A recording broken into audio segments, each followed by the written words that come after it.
I'm Frank Morrison, 78, and for the past 15 years, my family has treated me like furniture present, but invisible. Just another old vet taking up space at holiday dinners. They'd roll their eyes when I'd mention my service, cutting me off. With "Yes, Dad, we know you were in the military." The dismissal stung deeper each time, but I'd learned to swallow the hurt. Then last Tuesday, my 8-year-old granddaughter Emma was playing hide-and-seek in my closet when she pulled out a dusty box I'd forgotten was there. Her tiny fingers traced the star-shaped metal inside as she whispered, "Grandpa, what's this? Pretty thing?" When I told her it was the Congressional Medal of Honor, her eyes grew wide. What happened next would shatter my family's assumptions about their ordinary old man forever. Emma held the medal with both hands, her small fingers tracing the raised star design. "Grandpa, why is it so heavy?" she asked, her voice filled with wonder. I sat down heavily on my bed, my knees protesting the sudden movement. How do you explain to an 8-year-old that some things carry weight beyond their physical form? That this piece of metal represented the worst and best day of my life 55 years ago in a jungle halfway around the world? "It's special, sweetheart," I said, reaching for the faded photograph that had fallen from the box. The image showed 5 young men in jungle fatigues, arms draped over each other's shoulders, grinning at the camera. I was the one on the far left, barely 19, with a cocky smile that believed I was invincible. 3 of those boys never made it home. Emma climbed onto the bed beside me, her small body warm against my arm. "Who are these soldiers, Grandpa?" "My friends," I whispered, my voice catching. "My brothers." She studied the photograph with the intensity only children possess. "Where are they now?" The question hung in the air like smoke. Where do you begin to explain war to someone who still believes in fairy tales?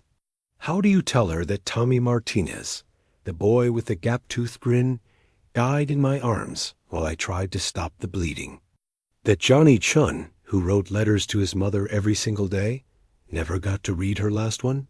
They're gone, Emma. Gone where? I closed my eyes, remembering the sound of helicopters, the smell of cordite, the weight of Johnny's body, as I carried him to safety. "Heaven, sweetheart." "They went to heaven." Emma nodded solemnly, accepting this explanation with the faith of childhood. Then she looked at the medal again. "Did you get this in heaven?" Despite everything, I smiled. "No, honey, I got it here, for helping my friends. Like when I help Mommy with groceries. If only it were that simple." "Something like that." She was quiet for a moment, then asked, "Why don't you wear it?" The question pierced through decades of carefully constructed silence. Why didn't I wear it? Why had I hidden it away like some shameful secret? I thought about all the family dinners where my son Michael would change the subject when I mentioned Vietnam. The way my daughter-in-law, Susan, would check her phone whenever I started to talk about my service. The gradual realization that my family saw my military years as something to be endured in conversation, not celebrated. "Because," I said slowly, "sometimes people don't want to hear about hard things." Emma frowned. "But it's pretty, and it's yours." Out of the mouths of babes, this child, with her innocent wisdom, had cut straight to the heart of something I'd been wrestling with for decades. It was mine. I had earned it. I had paid for it with blood and loss and 55 years of nightmares. "You're right," I said, taking the medal from her hands. The weight of it was familiar, like greeting an old friend. "It is mine." Emma beamed. "Will you tell me the story?" I looked at her expectant face, so full of trust and love. When was the last time someone had asked me to tell my story? When had anyone in my family shown genuine interest in the chapters of my life that had shaped me most? "Maybe," I said. "But it's not a happy story, Emma." She considered this seriously. "Mommy says sad stories can have happy endings." I pulled her closer, inhaling the scent of her strawberry shampoo. "She's right about that. So will you tell me?"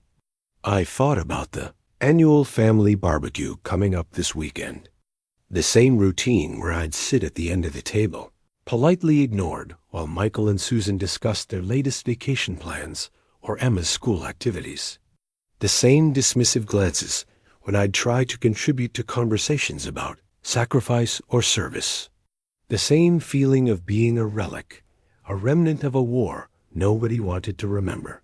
But here was Emma, my granddaughter, looking at me like I was someone worth listening to, like my story mattered.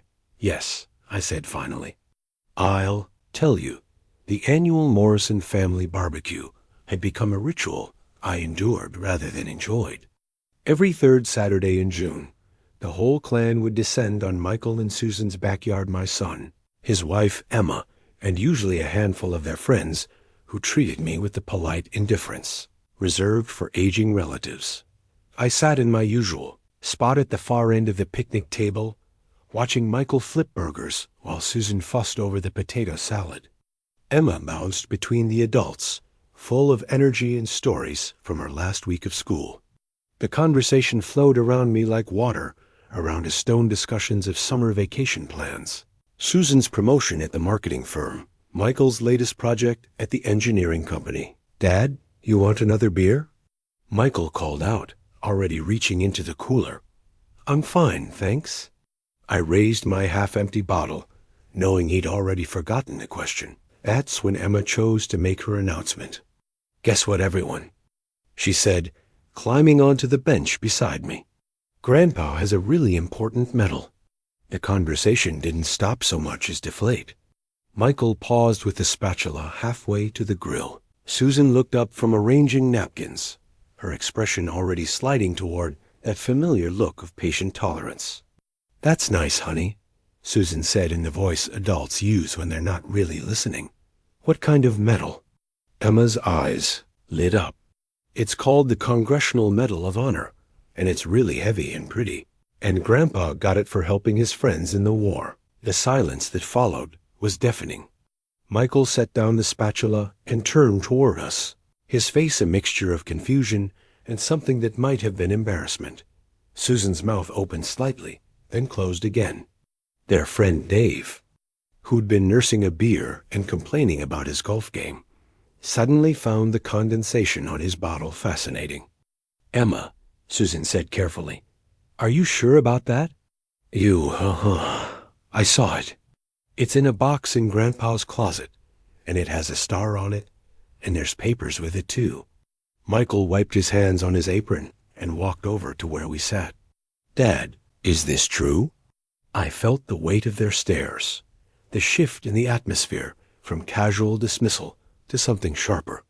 For years, I'd tried to share pieces of my service with them, only to be met with polite nods and quick subject changes.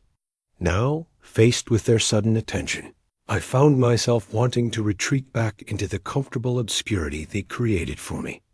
It's just a medal, Michael, just a medal. Dave spoke up, his voice sharp with disbelief. The Congressional Medal of Honor isn't just a medal, Frank. That's the highest military decoration in the country. They don't hand those out for showing. Up, the barbecue suddenly felt like a courtroom. Michael's face was flushed, whether from the heat of the grill or something else. I couldn't tell. Susan kept looking between Emma and me, as if trying to solve a puzzle. Dad, Michael said slowly, you never told us you had the Medal of Honor. You never asked. The words came out sharper than I intended, but they were true. In 37 years of marriage to their mother, in all the years since she'd passed, through countless family gatherings and quiet conversations, no one had ever asked me about the details of my service. They knew I'd been in Vietnam. They knew I'd come home changed, but they'd never wanted to know how or why. But Dad, Michael continued, his voice rising slightly, the Medal of Honor, that's huge. People write books about that. There are ceremonies. How could you not mention it? Emma, sensing the tension she'd unleashed, pressed closer to my side. Don't be mad at Grandpa, she said in a small voice. He didn't want to tell me the story. Because it's sad? Susan's expression softened slightly. Nobody's mad, sweetheart. We're just surprised. Surprised? The word tasted bitter. Why surprised? Because you can't imagine your boring old dad doing anything worth recognizing? That's not fair, Michael said, but his voice lacked conviction. Isn't it? I stood up, my joints protesting. The sudden movement. When's the last time any of you asked me about my service? When's the last time you wanted to hear about anything that happened before you were born? The backyard had gone completely quiet, except for the hiss of the grill and the distant sound of children playing in a neighboring yard. Dave cleared his throat and mumbled something about checking on his car, retreating toward the house. I need to see it, Michael said finally. The medal. I need to see it. I looked at my son, really looked at him, and saw something I hadn't noticed before. Behind the embarrassment and confusion, there was something else. Fear, maybe, or guilt. The realization that he might not know his father as well as he thought. Emma, I said gently, why don't you go get your art supplies? Maybe you can draw a picture while the grown-ups talk. She nodded and scampered toward the house, leaving the three of us standing in the aftermath of her innocent revelation. Susan was the first to speak. Frank, if this is true, if... I interrupted. You think I'd lie about something like this? No, that's not what I meant. It's just, she struggled for words. It's just that you never seemed like the type. What type is that, Susan? She flushed. You know what I mean, the hero type. And there it was. The truth we'd all been dancing around for years. In their minds, I wasn't someone capable of heroism. I was just Dad, just Frank, just an old man who watched too much television and complained about his arthritis. The idea that I might have once been someone worth honoring was incompatible with their image of me. Maybe, I said quietly, you don't know me as well as you think you do. Michael ran his hands through his hair, a gesture I recognized from his childhood when he was overwhelmed. Dad, I don't understand. If you really have the Medal of Honor, why keep it secret? Why not tell us? I looked at my son, this man I'd raised, this person who'd somehow grown up without ever really seeing me. Because, I said, I learned a long time ago that some stories are too heavy for people to carry, and I didn't want to burden you with the weight of who I used to be. The confession hung in the air between us, heavy with years of carefully maintained silence. In the distance, I could hear Emma's voice as she talked to herself while gathering her art supplies. The sound of her innocence, her uncomplicated love, gave me strength. The medal is real, I said finally. And if you really want to know the story, I'll tell you. But once you know, you can't unknow it. And you can't go back to seeing me as just your ordinary old dad. Michael and Susan exchanged glances, and I saw the moment they both realized that the barbecue, and maybe our entire relationship, had just changed forever. Michael couldn't sleep that night. He lay in bed beside Susan, staring at the ceiling while his mind raced. The Medal of Honor, his father, the same man who struggled to program the television remote, who told the same stories about his garden every Sunday, who seemed to fade into the background at every family gathering. It didn't make sense that at 2 a.m. he gave up on sleep and padded downstairs to his home office. The blue glow of his computer screen cast shadows on the walls as he opened his browser and typed, Congressional Medal of Honor recipients, Vietnam War Morrison. The results appeared instantly. Page after page of official military records, historical archives, and veteran websites. And there, on the third result from the Medal of Honor Historical Society, was his father's name. Staff Sergeant Frank Morrison, United States Army, 1st Infantry Division. Michael's hands trembled as he clicked the link. The official citation loaded slowly, each word appearing like a revelation. For conspicuous gallantry and intrepidity at the risk of his life, above and beyond the call of duty, while serving as squad leader with Company B, 1st Battalion, 26th Infantry Regiment, 1st Infantry Division, in action against enemy forces near Lê Key, Republic of Vietnam. On the 15th of March, 1969, the words blurred together. Squad leader, enemy forces, above and beyond the call of duty. This was his father they were talking about. His father, who cut coupons from the Sunday paper and complained about the neighbor's dog barking. Michael scrolled down, reading the full account of the action. It detailed how his father had single-handedly held off an enemy assault while his wounded comrades were evacuated. How he'd remained in position despite being wounded himself, providing covering fire until reinforcements arrived. How he'd saved the lives of 12 men. 12 men. 12 sons, husbands, fathers, who went home to their families because of what his father had done. The basement felt suddenly cold. Michael pulled his robe tighter and continued reading. There were photographs, official military, portraits of medal recipients. His father's face stared back at him from the screen, young and serious in his dress uniform. The same eyes, the same stubborn jawline, but everything else was different. This young soldier looked confident, unbreakable. A hero. Michael clicked through link after link, diving deeper into the rabbit hole of his father's hidden past. Vietnam. War databases, military history forums, digitized newspaper archives. Each source confirmed what he was struggling to accept. His father was not just a veteran. He was a decorated war hero, one of fewer than 4,000 living recipients of the nation's highest military honor. Michael? What are you doing?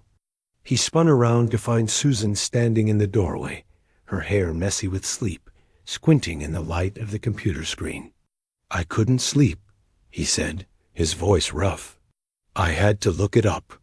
Susan moved behind his chair, reading over his shoulder. Oh my God, she whispered. It's real. It's all real, every word. He clicked to another page, this one showing a list of Medal of Honor recipients by state. Look at this. There are only 67 living recipients from the entire Vietnam War. 67, and one of them has been sitting at our dinner table for 30 years, and we never knew. Susan sank into the chair beside him. How is that possible? How did we not know? Because we never asked. The words tasted like ash. We never wanted to know. Michael thought about all the times his father had tried to share stories from his service, the way the family would politely endure his reminiscences before steering the conversation elsewhere. The subtle eye rolls, the gentle subject changes, the gradual training of an old man to keep his past to himself. God, Susan, what have we done? She was quiet for a long moment, staring at the screen. I don't understand. If he won the Medal of Honor, why didn't he tell us? Why keep it secret?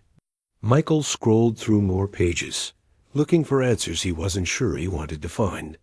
He found an interview with another Vietnam veteran, a man who'd served in the same division as his father. The veteran talked about the difficulty of coming home, the hostility they'd faced, the way society had turned its back on soldiers returning from an unpopular war. Maybe, Michael said slowly, he learned that people didn't want to hear about it. But we're his family, are we? The question came out harsher than he intended. When's the last time we treated him like family? Really treated him like someone whose opinions mattered, whose experiences were valuable? Susan's face crumpled. He never said anything. He never acted like it bothered him. Of course he didn't. He's been protecting us from his own pain for decades. Michael found another article, this one about Medal of Honor recipients and their struggles with post-traumatic stress. The statistics were sobering.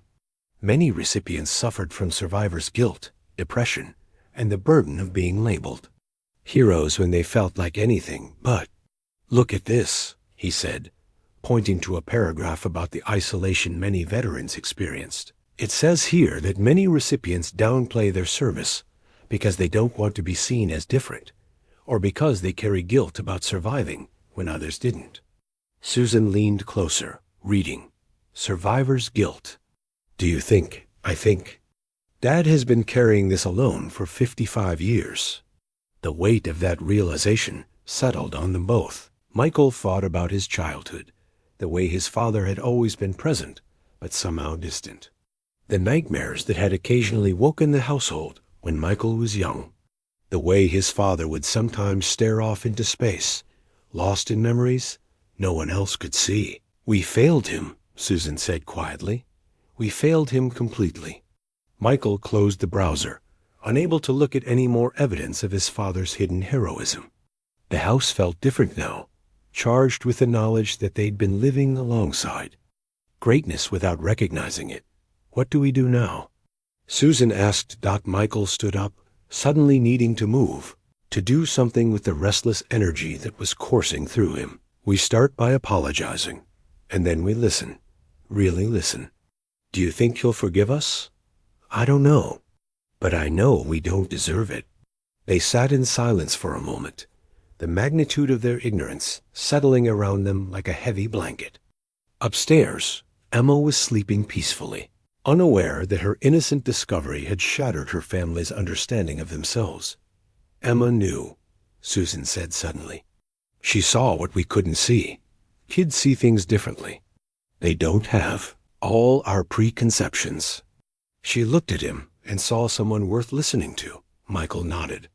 Maybe we should have been looking at him through her eyes all along. As they headed back upstairs, Michael caught sight of a framed photo on the hallway wall, last year's family portrait, taken at Emma's birthday party.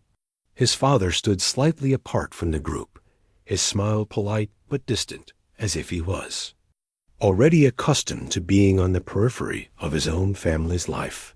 Now, knowing what he knew, Michael could see the weight his father carried in his shoulders, the careful way he held himself, the eyes that had seen too much. How had they missed it? How had they looked at this man, this hero, and seen only an aging burden? The photo would have to come down. Tomorrow they would start over. Tomorrow they would begin the long process of learning who Frank Morrison really was. The next morning arrived gray and heavy, matching the mood in the Morrison household. Michael had barely slept, and Susan had been quiet over breakfast, both of them moving through their routines with the careful deliberation of people trying to process something.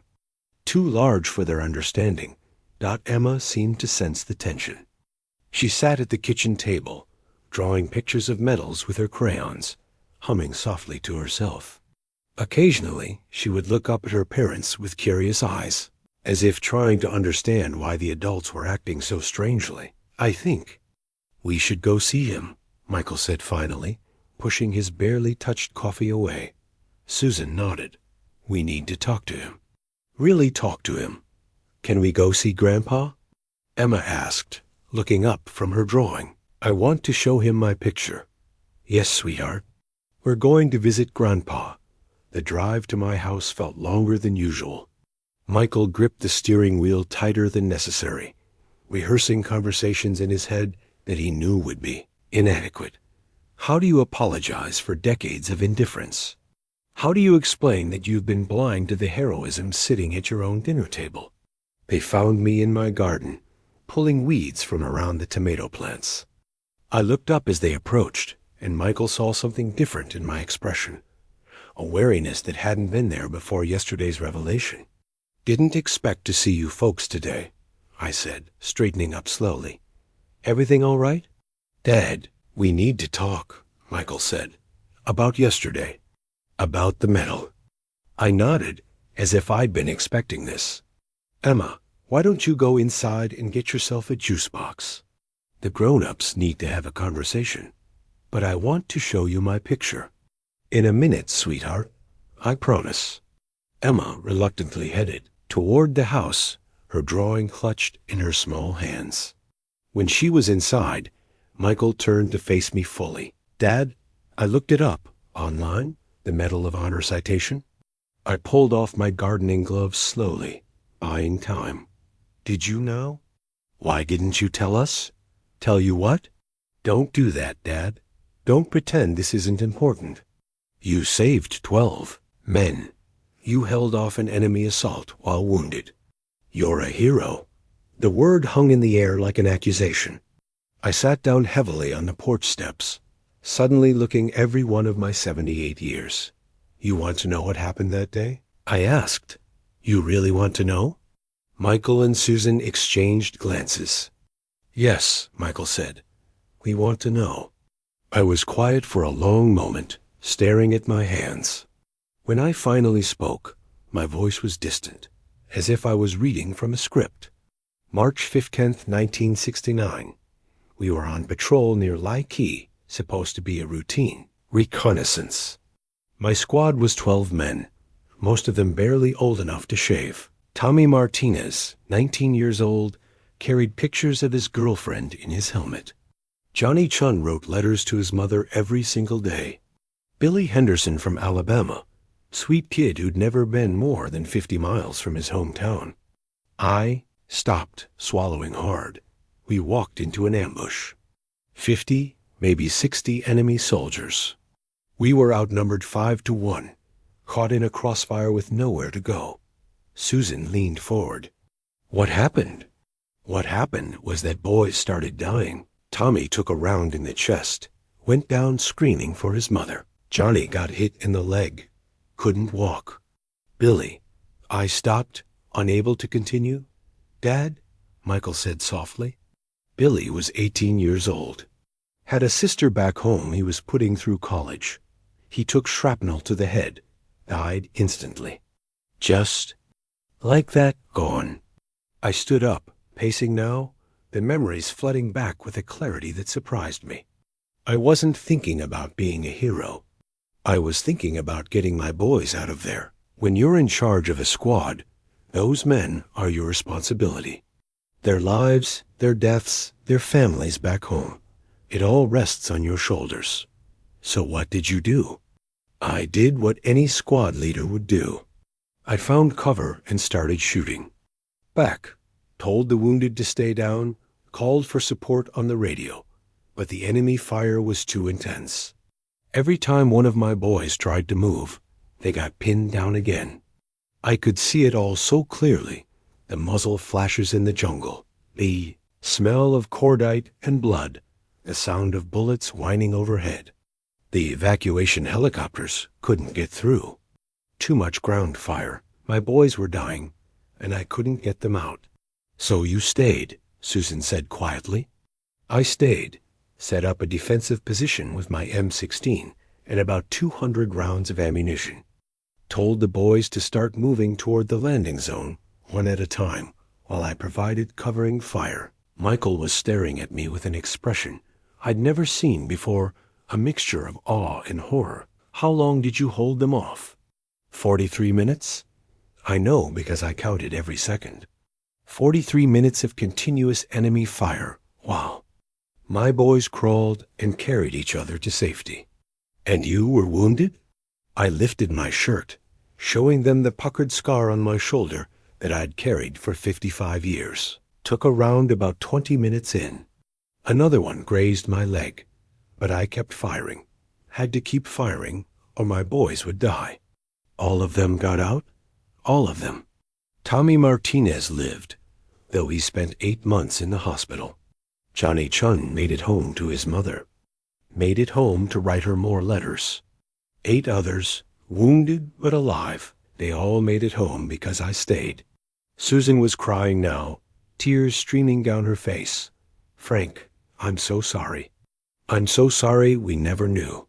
But 3 didn't make it. I continued, my voice breaking.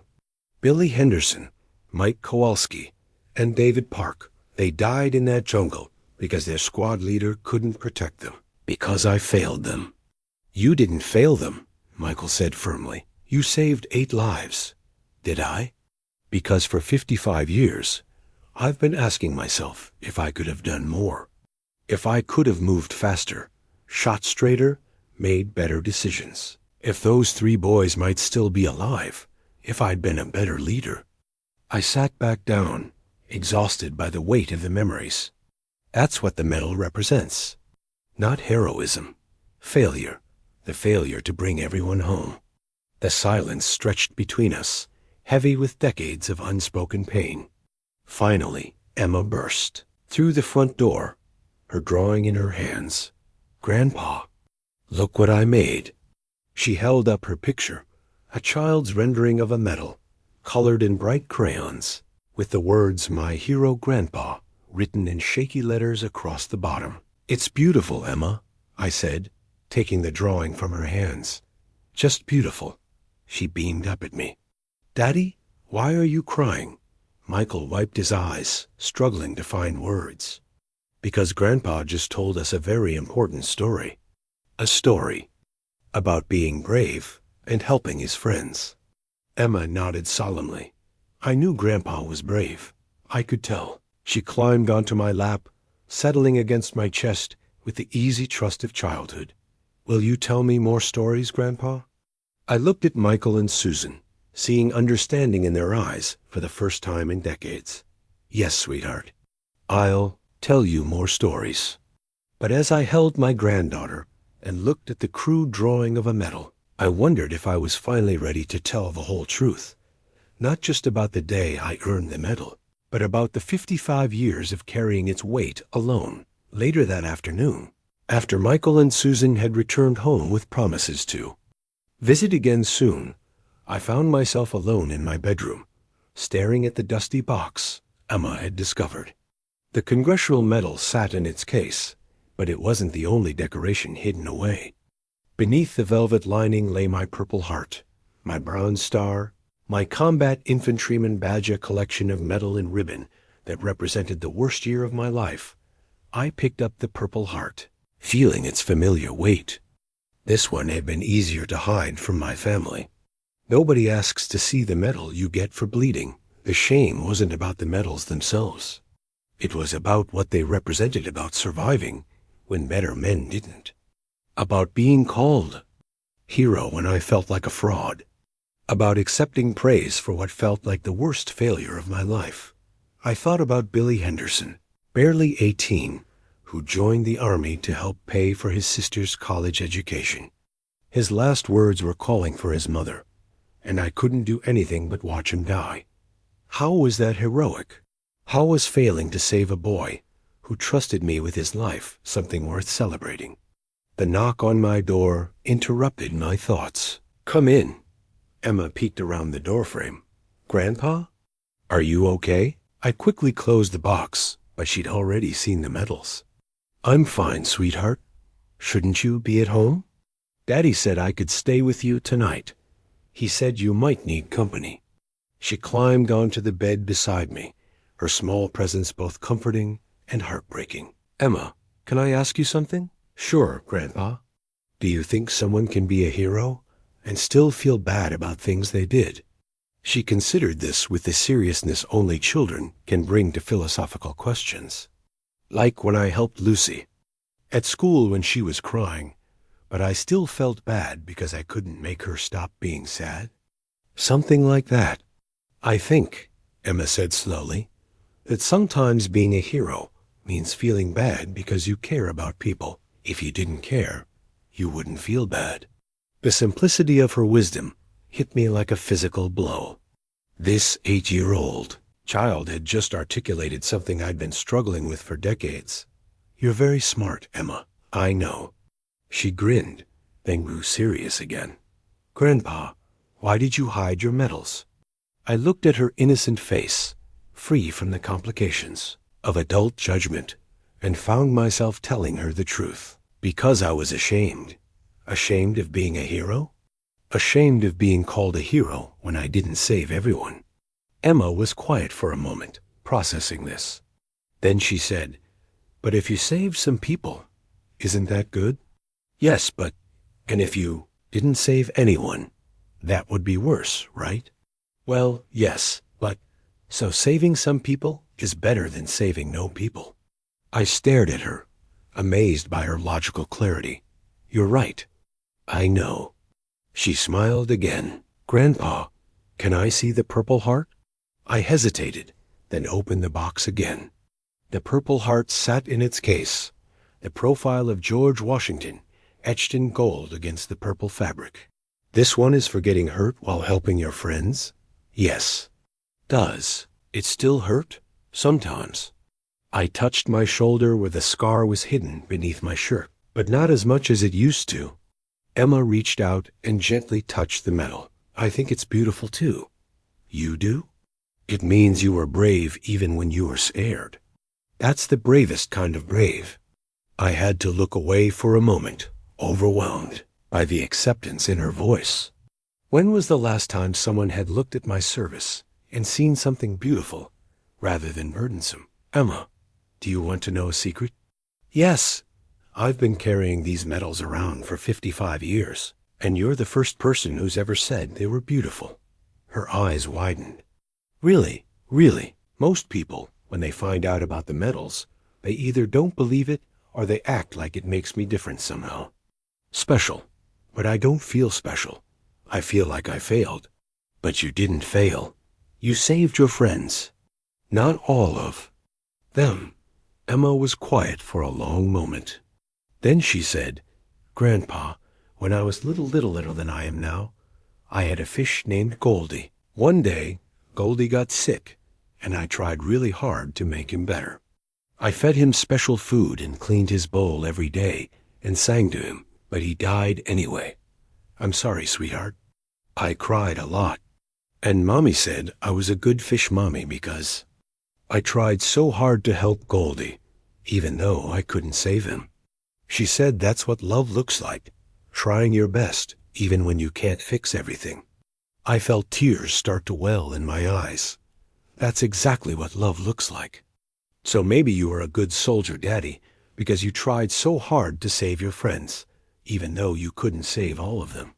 The simplicity of her comparison broke something loose in my chest. For decades, I'd been carrying the weight of those 3 lost lives, allowing their deaths to overshadow the 8 lives I'd saved. But Emma saw it differently. She saw love in action, the desperate attempt to protect what mattered most. You know what, Emma? What? I think you might be the smartest person I've ever met. She giggled. I get that from you, Grandpa? How do? You figure? Because you're smart enough to be a hero, even when you don't feel like one. I pulled her close, inhaling the scent of her strawberry shampoo, feeling something shift in my chest. For the first time in 55 years, I began to wonder if just maybe I deserved to wear those medals after all. Emma? Yeah, Grandpa? Tomorrow, I'm going to tell you about my friends. The ones who lived and the ones who didn't. Would you like that? Yes, please. And maybe we can put these medals somewhere we can see them, instead of hiding them in a box. Emma's face lit up. Really? Can we put them on your dresser? I think that would be perfect. That night, for the first time in decades, I slept without nightmares. Instead, I dreamed of Billy Henderson, not as he was when he died, but as he might have been if he'd lived, graduating college, getting married, having children of his own. In my dream, he smiled at me and said, Thanks for trying, Sarge. Thanks for caring enough to try. When I woke up the next morning, the medals were still sitting on my dresser, catching the sunlight streaming through the window. It looked different, somehow less like symbols of failure, and more like what Emma had called them, beautiful reminders of love in action. The next morning, Emma was up early, standing on her tiptoes to look at the medals on my dresser. Grandpa, are you going to tell me about your friends today? Yes, sweetheart. But first, I want to show you something else. I opened the bottom drawer of my dresser, the one that had been locked for as long as I could remember. Inside, beneath old photographs and military documents, was a small wooden box I'd almost forgotten about. What's in there? Letters, I said, my voice catching slightly. Letters from the men I served with. Emma's eyes widened. The friends you saved? Some of them.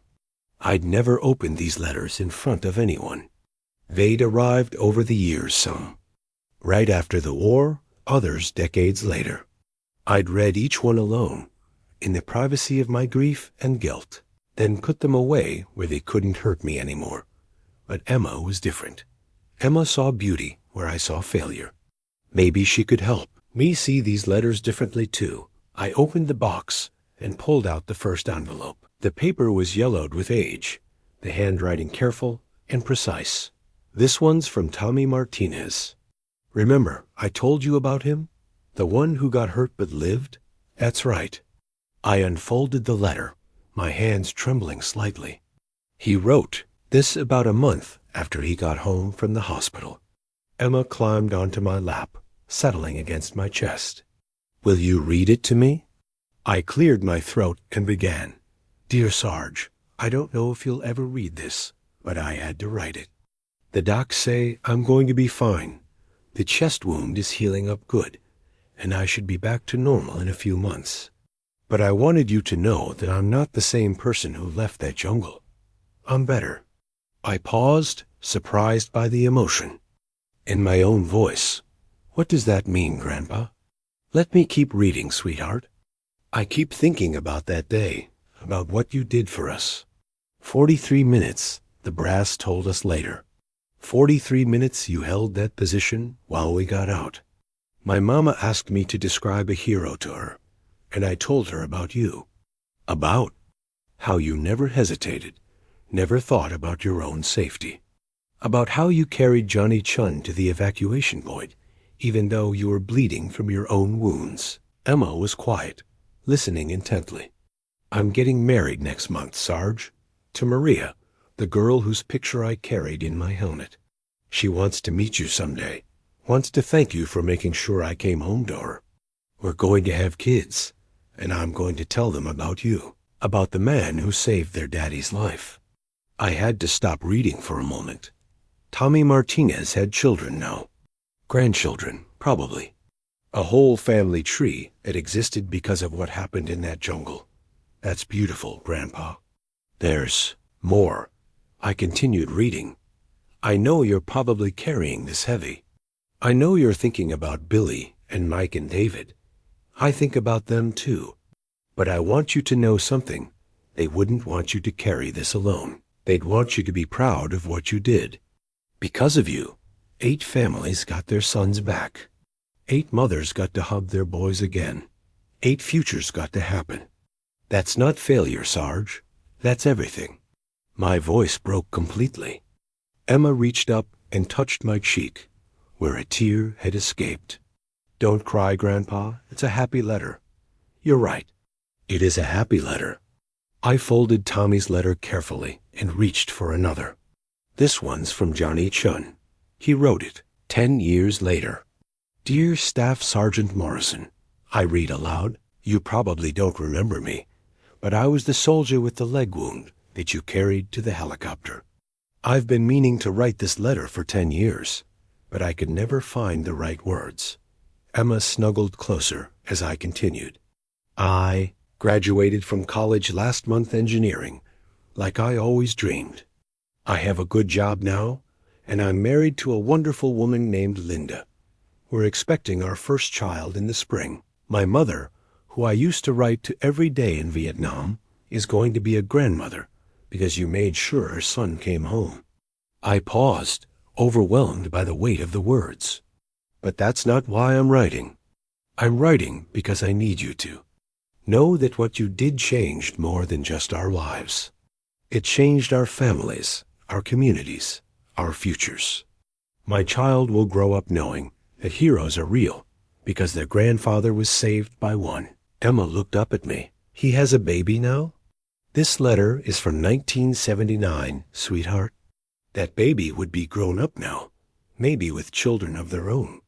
Her eyes grew wide as she grasped the magnitude of it.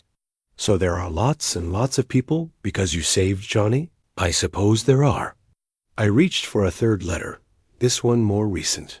This one came just 5 years ago.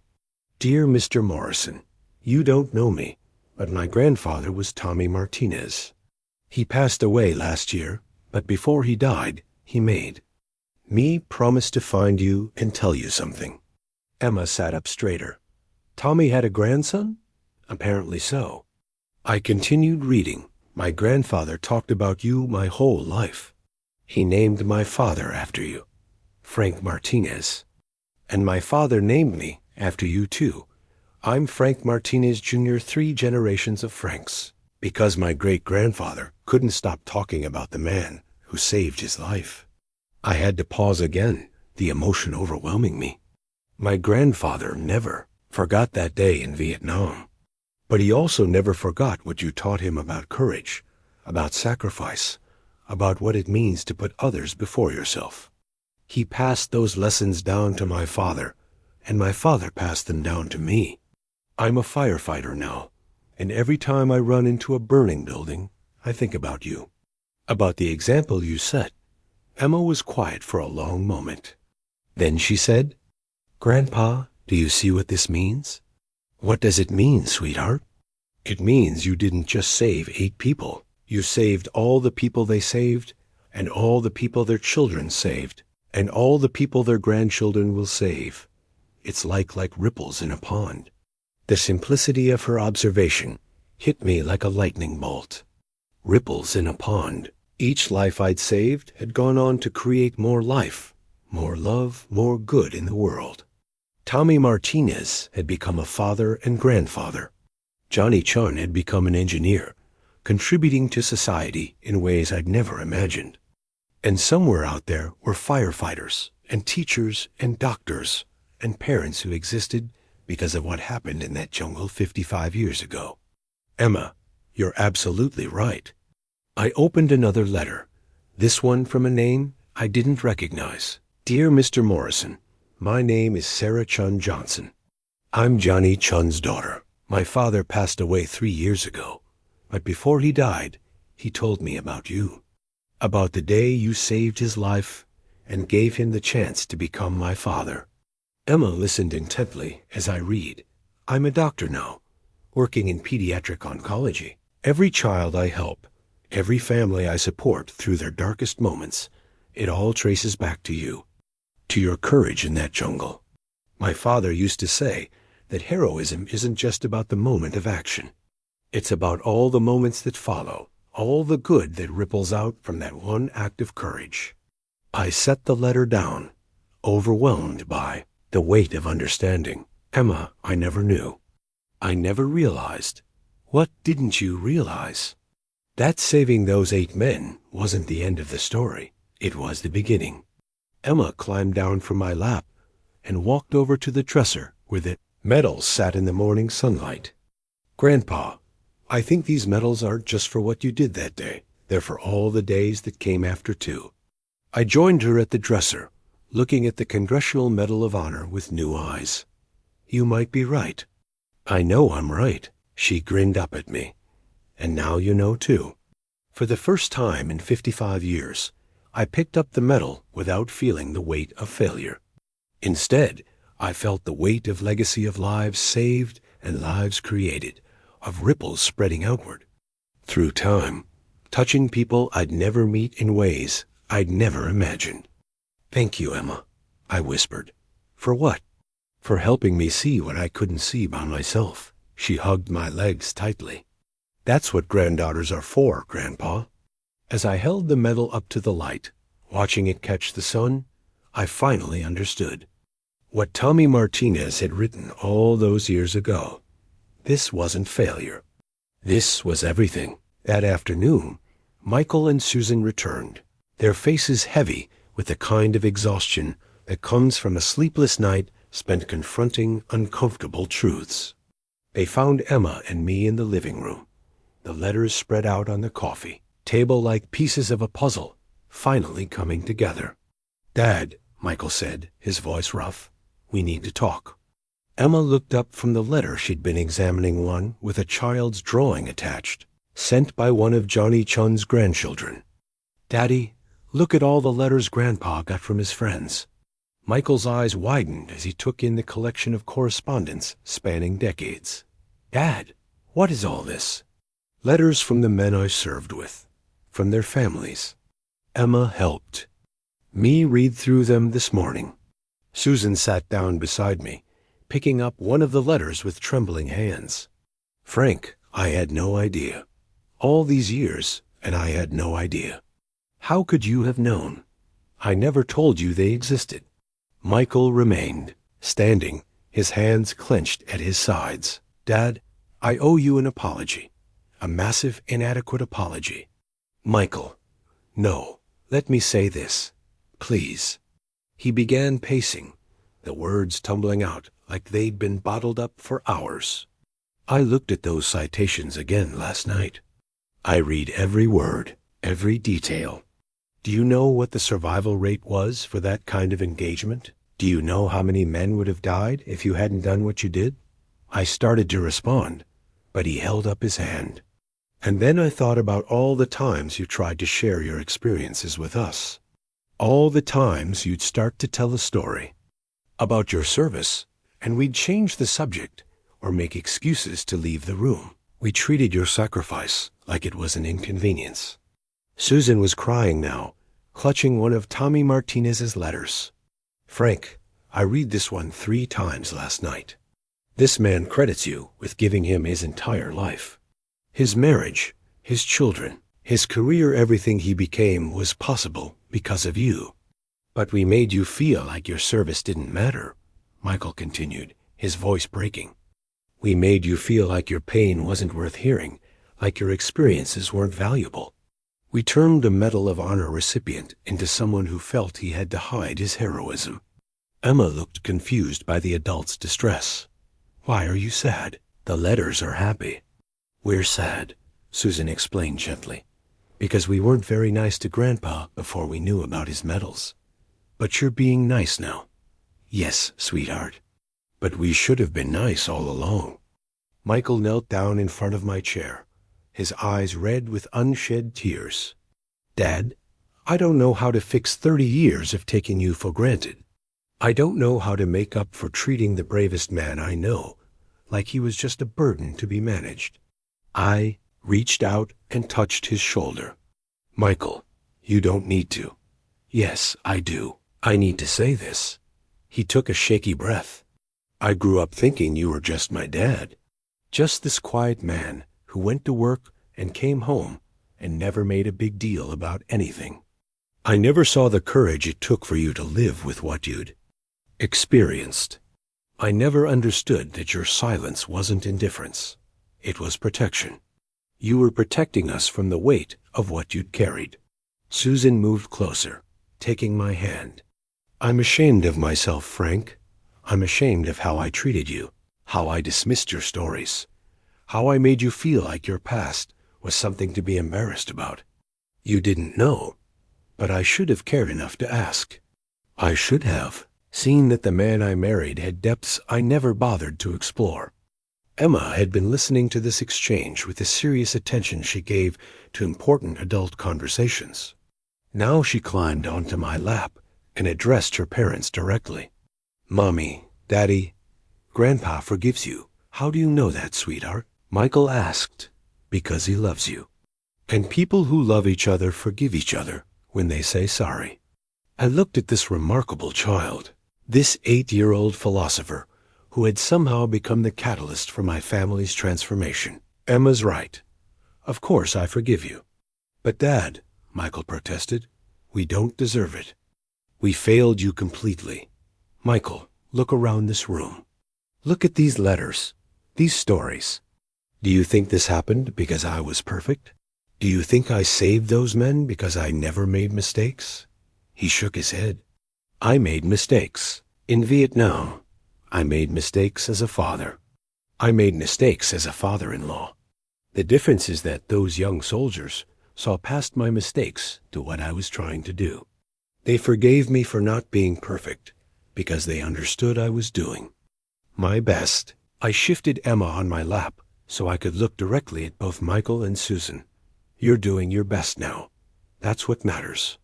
Susan wiped her eyes. How do we move forward from this? How do we build a relationship that honors who you really are? By starting today, I said simply. By asking questions when you want to know something. By listening when I answer. By treating me like someone whose experiences have value. Michael nodded. I want to know everything. About Vietnam, about the men you served with, about what it was like to come home. I want to understand what you've been carrying all these years. That's a long conversation, son. Then we'll have a lot of long conversations. Emma looked up at me. "Grandpa, can Mommy and Daddy see your dog tags too?" I reached under my shirt and pulled out the chain I'd worn every day for 55 years. The metal tags were smooth with age, the lettering worn, but still legible. I'd never taken them off, not even to shower. They were the one piece of my service I'd never been able to hide completely. Michael stared at them. "Dad, have you been wearing those this whole time?" "Every day." "Why?" I touched the tags, feeling their familiar weight against my chest, because I never really came home. Part of me is still in that jungle with Billy and Mike and David. These tags remind me that I'm still their sergeant. I'm still responsible for carrying their memory. Susan reached out tentatively. "May I?" I lifted the chain over my head and placed it in her hands. She held the tags like they were made of glass, reading the information engraved there. My name, my service number, my blood type, my religion. "It says Morrison, Frank J., right here," she whispered. "Just like it would say on my grave. Marker. If I died over there, yes." Michael took the tags from Susan, holding them up to the light. For the first time, I think he truly understood the weight I'd been carrying. Not just the weight of survival, but the weight of representing those who didn't come home. "We're going to do better, Dad," he said, handing the tags back to me. "Starting right now, we're going to do better." As I put the chain back around my neck, Emma snuggled against my chest. "See, Grandpa? I told you they'd be nice once they knew." "You were right, sweetheart. You were absolutely right." That evening, instead of the usual polite distance that characterized our family gatherings, we sat together and talked. Really talked. Michael asked about my squad members. Susan wanted to know about the letters. And Emma drew pictures while listening to every word. For the first time in decades, I felt like part of my own family. And for the first time since Vietnam, I began to believe that maybe I deserved to be. Over the next few weeks, something remarkable happened in our family. The walls I'd built around my memories began to crumble, not all at once, but slowly, like ice melting in spring sunshine. Michael and Susan started visiting more often, and not out of obligation. They came because they wanted to hear my stories. Got it started with small questions during their regular visits. "Dad, what was it like when you first got to Vietnam?" Or, "Tell us about your squad. What were they like as people?" But gradually, the questions became deeper, more thoughtful. They weren't just asking about the war anymore. They were asking about me. Emma remained my most devoted listener. She would curl up beside me in my old recliner, her small body fitting perfectly against my side, while I told her about the friends I'd made in basic training, about the letters we'd write home, about the small moments of humanity that existed even in the middle of war. "Tell me about Johnny Chun," she said one afternoon, her fingers tracing the edges of one of his letters. "Johnny was the youngest in our squad," I began, settling into the familiar rhythm of storytelling. 19 years old, barely out of high school. His mother had packed his duffel bag with enough homemade beef jerky to feed half the platoon. Emma giggled. "Did you eat some?" "Oh, we all did." Johnny's mother's beef jerky became legendary in our unit. Men would volunteer for extra guard duty just for a piece of it. I pulled out my old combat journal, a small notebook I'd carried throughout my tour. The pages were stained and worn, filled with dates, locations, and brief observations I'd written during quiet moments. "What's that, Grandpa?" "My journal from Vietnam." I wrote in it every day, trying to remember the good things along with the difficult ones. I opened to a random page, dated March 3rd, 1969, just 2 weeks before the ambush that would change everything. Listen to this. Johnny got a letter from his mother today with pictures of his new nephew. He showed the photos to everyone in the squad, proud as if the baby was his own son. He's already planning what he'll teach the kid when he gets home, how to throw a curveball, how to change a tire, how to treat people with respect. Emma looked up at me with serious eyes. Did Johnny get to meet his nephew? He did. And according to the letters his family sent me, he taught that nephew everything he'd planned to and more. That little baby grew up to be a teacher, and he named his own son John after his uncle.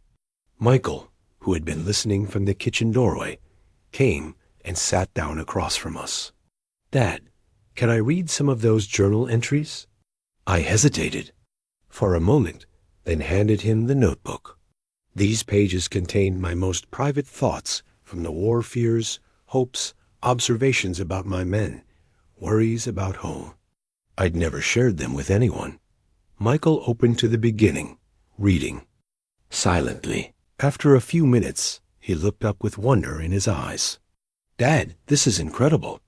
You wrote about each man in your squad, like you were writing about your sons. That's how I felt about them. He continued reading, occasionally sharing passages, aloud. Billy Henderson spent 2 hours today teaching Kowalski how to read a letter from his girlfriend. Billy's patience with the men who struggled with reading or writing never ceased to amaze me. He says everyone deserves to feel connected to home, no matter what their education level. Susan had joined us now, listening intently. Frank, these entries, they show such care for your men, such attention to who they were as people. A good squad leader knows his men, not just their military capabilities, but their hearts, their fears, their dreams. You can't lead people you don't understand. I turned to another page, this one dated March 10th. Here's one about Tommy Martinez. Tommy got word today that his girlfriend Maria said yes to his proposal. He's been carrying that engagement ring for 3 months, waiting for the right time to ask. Now he's planning their whole future, where they'll live, how many children they want, what he'll name their first son. War makes you think about the future differently. Everything becomes more urgent, more precious. Emma traced the handwriting with her finger. Your writing looks different than it does now, Grandpa. Those were written with a pencil, often in foxholes or by candlelight. Sometimes my hands were shaking from cold or fear, but I kept writing because I knew these moments mattered. These men mattered. Michael was still reading, deeper into the journal now. Dad, listen to this one. Lost contact with 2nd Platoon today during patrol. Spent 4 hours not knowing if they were alive or dead. Realized that the fear of losing my men is worse than my fear of dying myself. When you're responsible for other people's lives, your own life becomes secondary. I understand now why my father never talked much about the war. Some burdens are too heavy to share. The room went quiet. Susan reached over and took my hand. Frank, you were so young to carry that kind of responsibility. We all were. But age doesn't matter when lives are on the line. You grow up fast when you have to. I flipped to one of the last entries before the ambush, dated March 14th. This might be hard to hear. We want to hear it, Dad. I read aloud. Tomorrow we're going on what should be a routine patrol near Laoshi. Intelligence says the area is quiet, but something feels off. The men are nervous. They can sense it too. I've checked and rechecked our equipment, our plans, our escape routes. If something goes wrong, I need to be ready. These 12 men are depending on me to bring them home. I pray I'm strong enough to do what needs to be done. Emma looked up at me with wide eyes. You knew something bad might happen? Sometimes. You can feel danger in the air, sweetheart, like animals before a storm. But you went anyway? We had our orders. And more importantly, we had each other. In war, you don't fight for your country or your flag or your politics. You fight for the man standing next to you.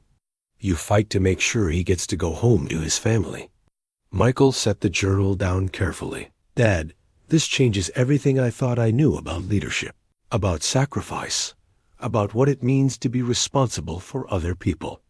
Leadership isn't about being the toughest or the smartest, I said. It's about caring more about other people's welfare than your own comfort. It's about making decisions that might cost you everything, but give others a chance. Susan wiped her eyes. Frank, I'm beginning to understand why you never talked about this. The weight of it. How do you carry something like that? You carry it one day at a time. And you remember that the men who didn't come home would want you to live fully, to love deeply, to find meaning in the years they didn't get to have. Emma climbed onto my lap, settling against my chest. Grandpa, will you read me more stories about your friends? Every day, if you want. I want. As the afternoon sun slanted through the windows, I continued reading from my journal, sharing the small moments of humanity that had sustained us in the darkest of times. For the first time in decades, my memories felt like gifts rather than burdens. And for the first time since Vietnam, I wasn't carrying the weight of those stories alone. My family was finally ready to help me bear the load. A week later, Emma made a request that both surprised and terrified me. Grandpa, will you tell me about the friends who didn't come home? We were sitting in the garden, Emma helping me water the tomatoes while Michael and Susan prepared dinner inside. The late afternoon sun cast long shadows across the yard, and something about the peaceful setting made her question feel both safe and sacred. I set down the watering can and looked at this brave little girl who wanted to know about the hardest parts of my story. Are you sure you want to hear about that, sweetheart? Yes, because they were your friends too, and friends are important. I walked over to my workbench and retrieved something I hadn't looked at in years, a unit photograph. Taken just 3 weeks before the ambush. 12 young men in jungle fatigues, standing in 2 rows, arms around each other's shoulders. We looked so young, so invincible. This is all of us, I said, showing Emma the photo, the whole squad. She studied each face carefully. Which ones didn't come home? I pointed to 3 faces in the back row. Billy Henderson, Mike Kowalski, and David Park. Tell me about Billy first. I touched his image, a gap-toothed kid from Alabama, with a smile that could light up a room. Billy was 18 years old, the youngest of us all. He grew up on a cotton farm outside Montgomery, never been more than 50 miles from home before the Army. What was he like? Funny, always making jokes, even when things got scary. He had this way of finding something to laugh about in any situation. When we were cold and wet and miserable, Billy would start telling stories about his crazy relatives back home, and before you know it, the whole squad would be laughing. I remembered one particular night when we'd been pinned down by sniper fire for 6 hours. Billy had kept our spirits up by doing impressions of our drill sergeant, complete with exaggerated accent and ridiculous facial expressions. He could make anybody smile. It was like his superpower. Why did he join the Army? To help his sister go to college. Billy's family didn't have much money, and his sister Margaret was smart as a whip, wanted to be a nurse. Billy figured if he enlisted, the Army would pay for his education, and then he could help pay for hers. Emma's face grew serious. Did his sister become a nurse? She did. And according to a letter I received from their family, she worked in a children's hospital for 35 years. She saved a lot of lives, Emma. In a way, Billy's sacrifice helped save all those children too. We sat quietly for a moment, the weight of that realization settling between us.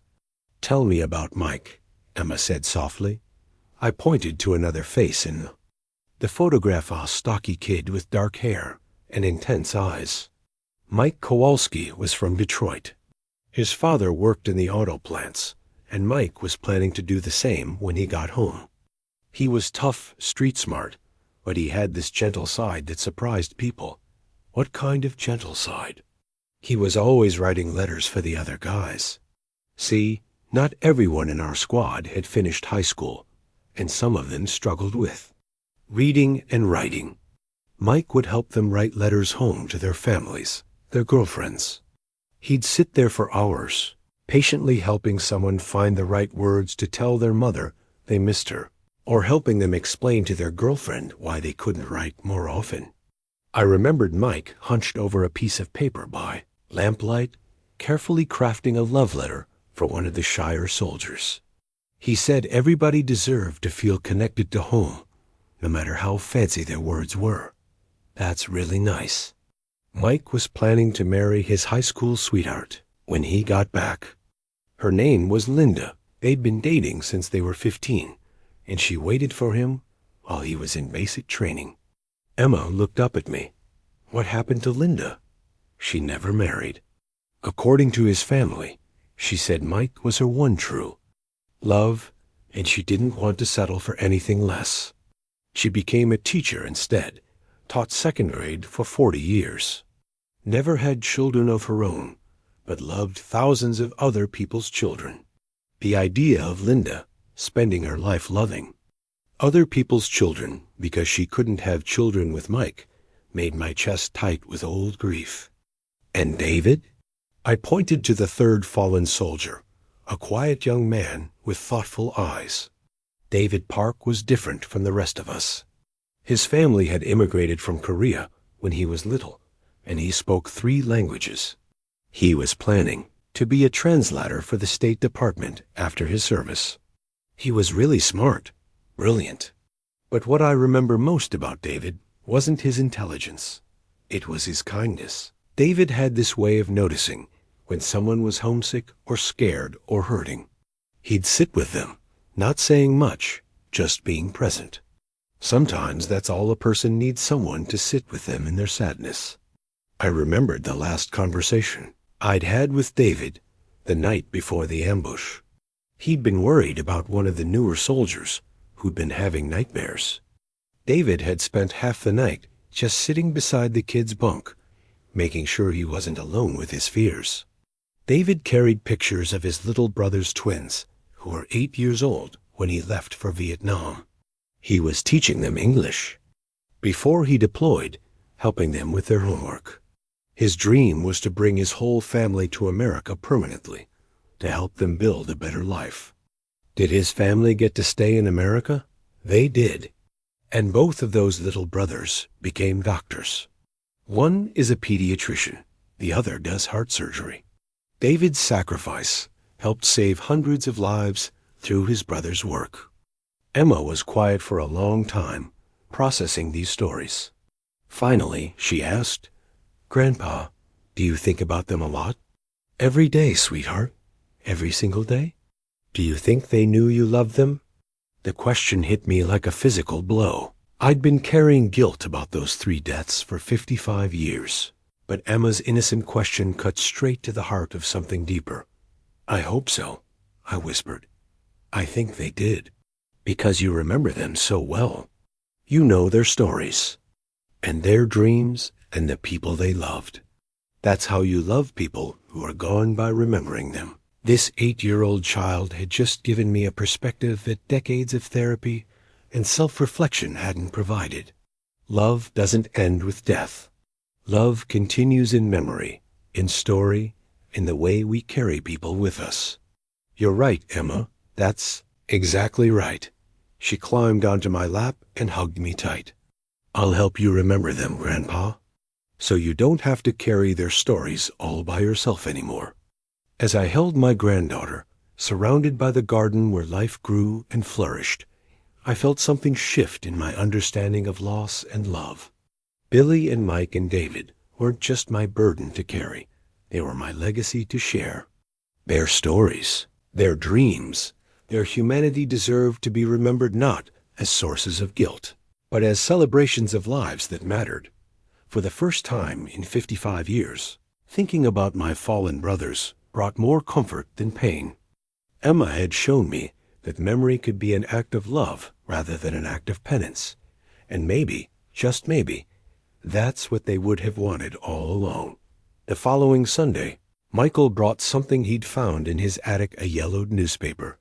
Clipping from 1970 that his mother had apparently saved but never shown me. The headline read, "Local Hero Returns from Vietnam," with a small photograph of me in my dress uniform, looking uncomfortable and much younger than my 20 years. "Mom kept this?" I asked, staring at the faded newsprint. It was in a box with your letters from basic training and some other military documents. I think she was proud of you, Dad, but maybe didn't know how to show it during that time. Emma climbed onto my lap, studying the newspaper photo. You look sad in this picture, Grandpa. She was right. Even in the grainy black and white image, you could see the weight I was carrying. This photo had been taken during my homecoming ceremony at the local VFW hall, a small affair that the newspaper had covered as a human interest story. What the article didn't capture was how surreal and painful that day had been. I was sad, sweetheart. Coming home from war is harder than you might think, but wasn't it good to be home? It should have been. But home had changed, and I had changed, and nothing fit together the way it used to. Susan leaned forward, curious. What do you mean, Frank? I set the newspaper aside and tried to find words for something I'd never fully explained to anyone. When I left for Vietnam, I was a different person, younger, more innocent. I thought I understood how the world worked. But war changes you in ways you can't predict or prepare for. How did it change you? When you've held a dying 19-year-old in your arms, when you've seen what humans can do to each other, when you've been responsible for life and death decisions, well, it's hard to get excited about things like baseball games or what's on television. I remembered that homecoming ceremony, standing in the VFW hall while a small crowd of well-meaning people clapped politely. The whole thing had felt like a performance, a play where everyone was acting the part of celebration while I felt empty inside. The hardest part wasn't the ceremony, I continued. It was the weeks and months after. People would ask me about Vietnam, but they didn't really want to hear the truth. They wanted sanitized stories, heroic adventures that made sense. They didn't want to hear about Billy crying for his mother, or about the smell of death, or about the way war follows you home in your dreams. Michael frowned. But surely people supported the veterans? I mean, you were fighting for your country. I laughed, but there was no humor in it. Son, I came home to a country that was angry about the war. Anti-war protesters, which I understood. I wasn't particularly fond of war myself by then. But somehow, the anger at the war became anger at the soldiers. We became symbols of something people wanted to forget. What do you mean? I mean that wearing your uniform in public could get you spit on. I mean job interviews where employers would ask if you were one of those crazy Vietnam vets they'd heard about. I mean people assuming you were either a baby killer or a drug addict or a ticking time bomb. Emma's eyes grew wide. People were mean to you when you came home? Not everyone, but enough people that you learned to keep quiet about your service. You learned that being a veteran was something to hide rather than something to be proud of. I thought about those early months back home, living with my parents while I tried to figure out what to do with the rest of my life. I had nightmares every night for the first year. I'd wake up screaming, thinking I was back in that jungle. My parents didn't understand what was happening to me. There wasn't much knowledge about what we now call PTSD. Back then, they just called it being shell-shocked and expected you to get over it. Susan reached over and took my hand. Frank, I had no idea it was like that. Most people don't. The story we tell about veterans coming home from war is usually about parades and celebrations and grateful communities. Sometimes that happens. But for a lot of us, coming home was just another kind of battle. Is that why you never talked about your service, partly? I learned that talking about Vietnam made people uncomfortable. They'd get this look in their eyes, pity, mixed with fear, like I was some kind of damaged goods. It was easier to just keep quiet, to let people think I was just another guy who happened to serve his time and came home. I picked up the newspaper, clipping again, reading the brief article that reduced my entire war experience to 3 cheerful paragraphs. Local son Frank Morrison returned home this week after completing his tour of duty with distinction. I read aloud. Morrison looks forward to resuming his civilian life and pursuing his education. It sounds so simple when they put it like that, Michael observed. Everything sounds simple when you leave out the complicated parts. The article doesn't mention that I couldn't sleep through the night for 2 years. It doesn't mention that I jumped every time a car backfired or a door slammed. It doesn't mention that I felt guilty for being alive when better men were dead. Emma traced the newspaper photo with her finger. Did it get better, Grandpa? Eventually. Very slowly. I learned to live with the memories instead of fighting them. I found ways to honor my fallen friends through my actions rather than drowning in guilt about their deaths. I got a job at the Veterans Administration, helping other vets navigate the system when they came home. I volunteered with organizations that supported military families. I lived my life in a way that would make Billy and Mike and David proud, even if I couldn't talk about them. Michael looked thoughtful. Dad, when you met Mom, did you tell her about the war? Some of it. Your mother was special. She had a way of listening that made you feel safe. She knew I carried something heavy, and she never pushed me to share more than I was ready to give.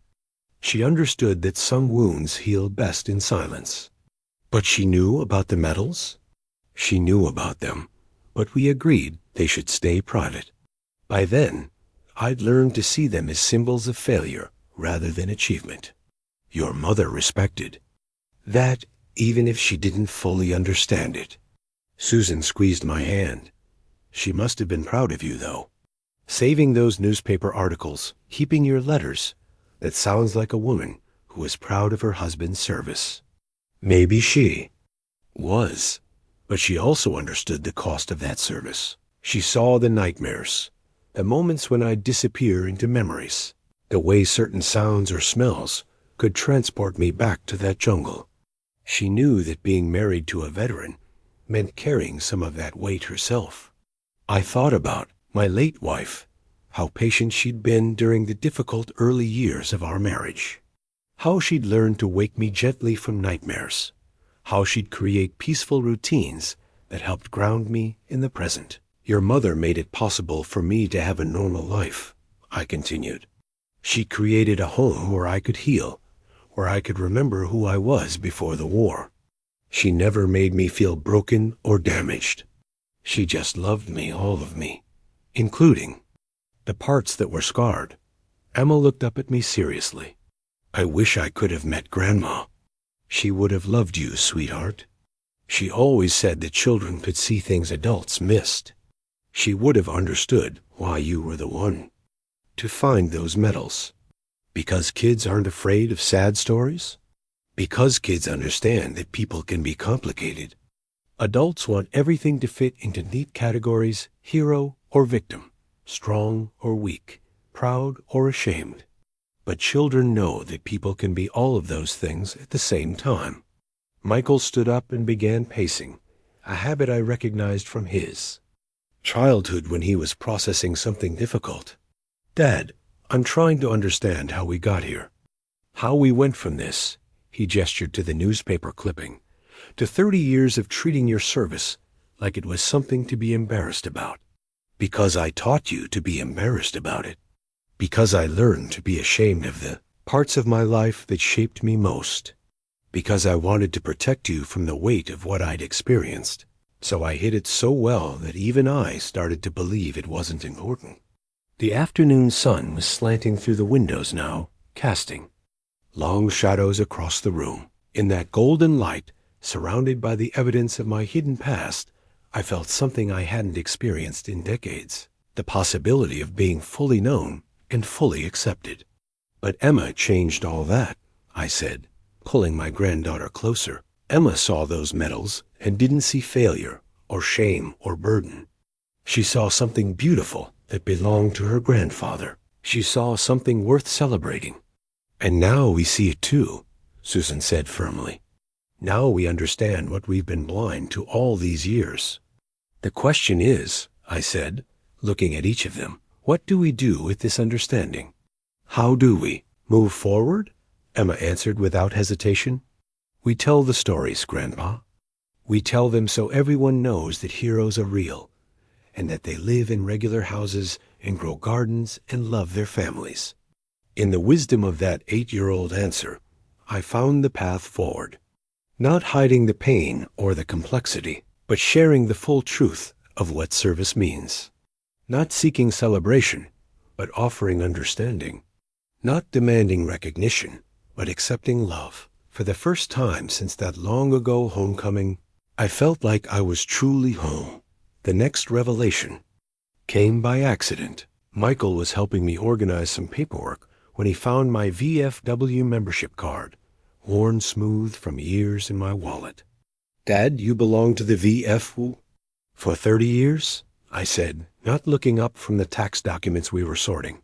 30 years? But you never mentioned it. You never go to meetings or events. I set down the papers and really looked at my son.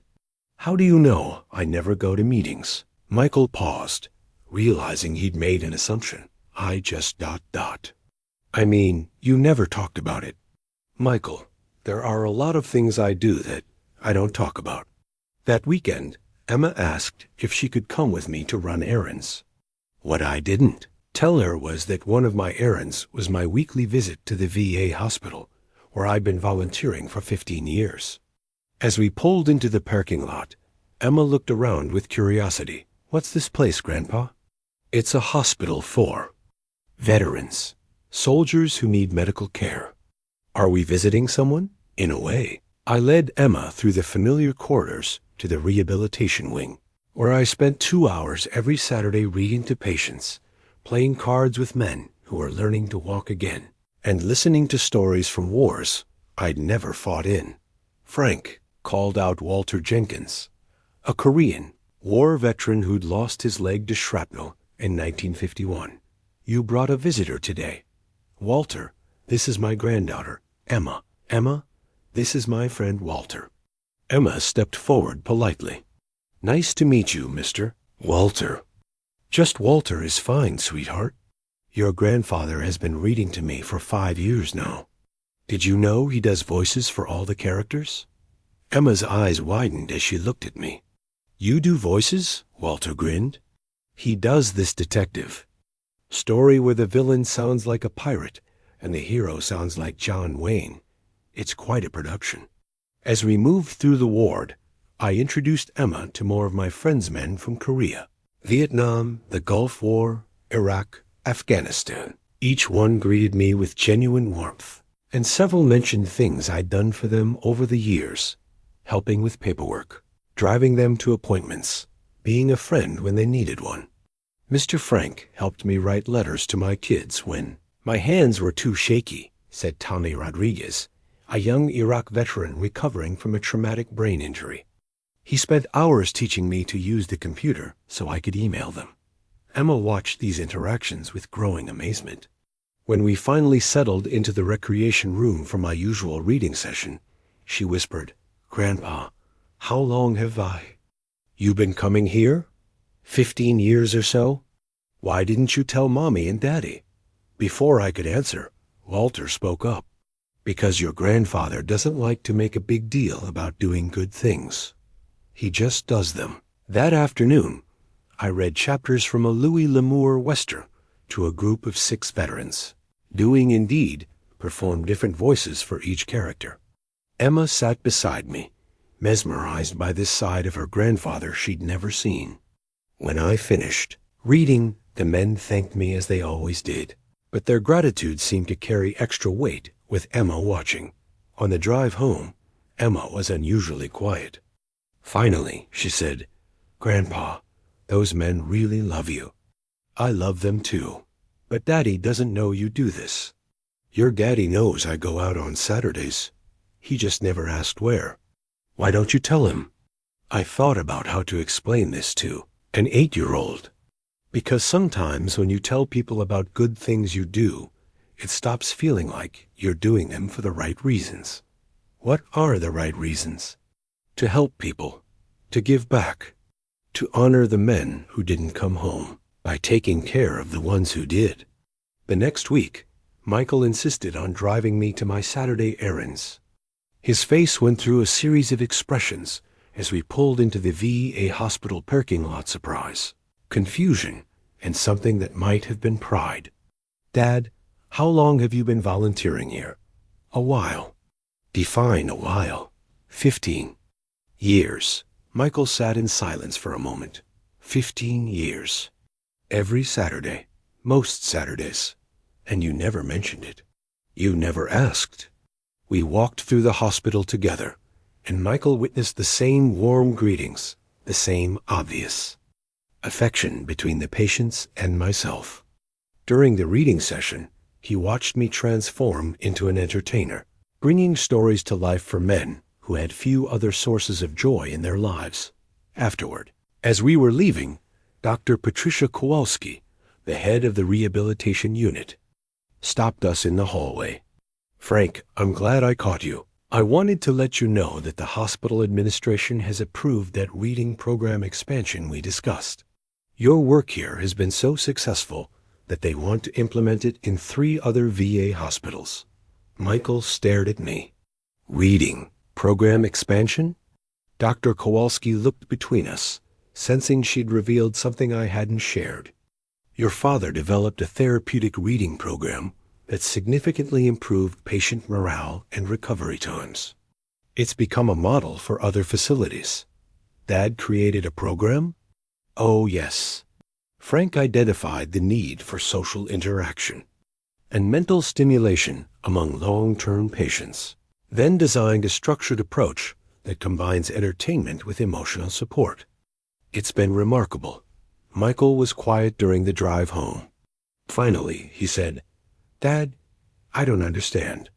You created a program that's being implemented in multiple hospitals. You've been volunteering for 15 years. These men obviously see you as family. Why keep it secret? It's not secret. It's just private. What's the difference? I thought about how to explain the distinction. Secret means you're hiding something because you're ashamed of it. Private means you're protecting something because it's sacred too. You? Sacred? My work at the hospital isn't about being recognized or praised. It's about honoring the debt I owe to men who didn't make it home. It's about making sure no veteran feels forgotten or alone. If I turned it into something to brag about, it would stop being about service and become about ego. Michael nodded, slowly. But Dad, your family should know who you are. We should know about the good you do in the world. Why? Because it helps us understand you. Because it makes us proud. Because it shows us what kind of man raised us. That evening, Michael called Susan and told her about our hospital visit. When Emma and I arrived at their house for dinner, Susan's eyes were red from crying. Frank, she said, hugging me tightly, I'm beginning to realize we don't know you at all. You know the parts of me that matter to you, but these parts matter too. Your service to others, your continued commitment to helping veterans, that's who you are. That's the man we've been living alongside without really seeing. Emma climbed onto my lap during dinner. Grandpa, will you take me to see your friends again? If you want to come. I want to come every time, and I want to learn to do voices too. As I looked around the dinner table at my family really looked at them, I saw something new in their faces. Not just love, which had always been there, but respect, understanding, the recognition that the quiet man they'd known for decades had depths they were only beginning to discover. And for the first time, I began to think that maybe sharing those depths wouldn't diminish them. Maybe letting my family see the full scope of who I was would only strengthen the bonds between us. Maybe it was time to stop protecting them from my complexity and start trusting them with my truth. 2 weeks later, Michael and Susan approached me with a proposal that both touched and terrified me. Dad, we want to hold a ceremony to honor your service properly. I was in the garden, as usual, tending to my tomatoes. The familiar work of nurturing growing things had always calmed me. But Michael's words made my hands still on the vine I was staking. What kind of ceremony? Nothing big, Susan said quickly, sensing my discomfort. Just family and a few of your friends from the hospital. We want to acknowledge what you've done, what you've given. We want to celebrate you the way we should have been celebrating you all along. Emma bounced on her toes beside them, and I want to read a poem I wrote about heroes. The idea of a ceremony, even a small one, made my chest tight with old anxiety. Ceremonies were about recognition, and recognition meant being seen, being judged, being held up as something I'd never felt I deserved to be. I don't need a ceremony, I said carefully. But we do, Michael replied. We need to acknowledge what we failed to acknowledge for 30 years. We need to honor not just your military service, but the man you've been every day since the volunteer, the mentor, the friend, to veterans who needed someone to care. Grandpa, Emma said, taking my dirt-stained hand in her small, clean one. Don't you want your friends from the hospital to meet us? Don't you want them to know you have a family who loves you? The simplicity of her question cut through all my complicated feelings. My veteran friends at the hospital had been asking about my family for years, wondering why I never brought them around, why I seemed to exist in isolation from the people who should have mattered most to me. What did you have in mind? I asked, cautiously. A backyard gathering, Susan explained. Maybe 20 people at most. We'll invite Walter and some of your other friends from the hospital, maybe your old supervisor from the VA, a few neighbors. Just people who care about you, who want to celebrate what you mean to them. And we want to display your medals properly, Michael added, in a place of honor where people can see them and understand what they represent. I thought about those medals sitting openly on my dresser for the first time in decades. Emma had been right. They did look beautiful in the sunlight, less like burdens and more like symbols of something meaningful. When? Next month, on Veterans Day. It seems appropriate. I looked at their expectant faces, my son, my daughter-in-law, my granddaughter, and saw not just love but determination. They were going to honor me whether I felt worthy of it or not. Maybe it was time to stop fighting their love and start accepting it. All right, I said, but nothing fancy. And I don't want to give speeches. Emma clapped her hands. But I can read my poem, right? You can read your poem. The planning took on a life of its own. Susan coordinated with the VA hospital to invite my friends, while Michael worked on setting up the backyard. Emma appointed herself the chief decorator and spent hours making red, white, and blue streamers and small American flags. Walter called me a few days before the ceremony. Frank, I can't believe you've been hiding this family from us. Your granddaughter sounds like a pistol. She is that. And your son, he spoke to Dr. Kowalski about your reading program. Sounds like he's finally understanding what we've known for years about the kind of man you are. Walter, no, Frank, you've listened to our stories for 15 years. Now it's time for us to celebrate yours. The morning of the ceremony, I woke up with a familiar knot of anxiety in my stomach that I'd carried into every formal military function I'd ever attended. But as I looked at my medals laid out in their display case, the Congressional Medal of Honor, the Purple Heart, the Bronze Star, the Combat Infantryman Badge, I felt something new alongside the anxiety. Acceptance. These medals represented the worst and best day of my life. They represented loss and courage, failure and heroism, all tangled together in ways that couldn't be separated. Maybe that was okay.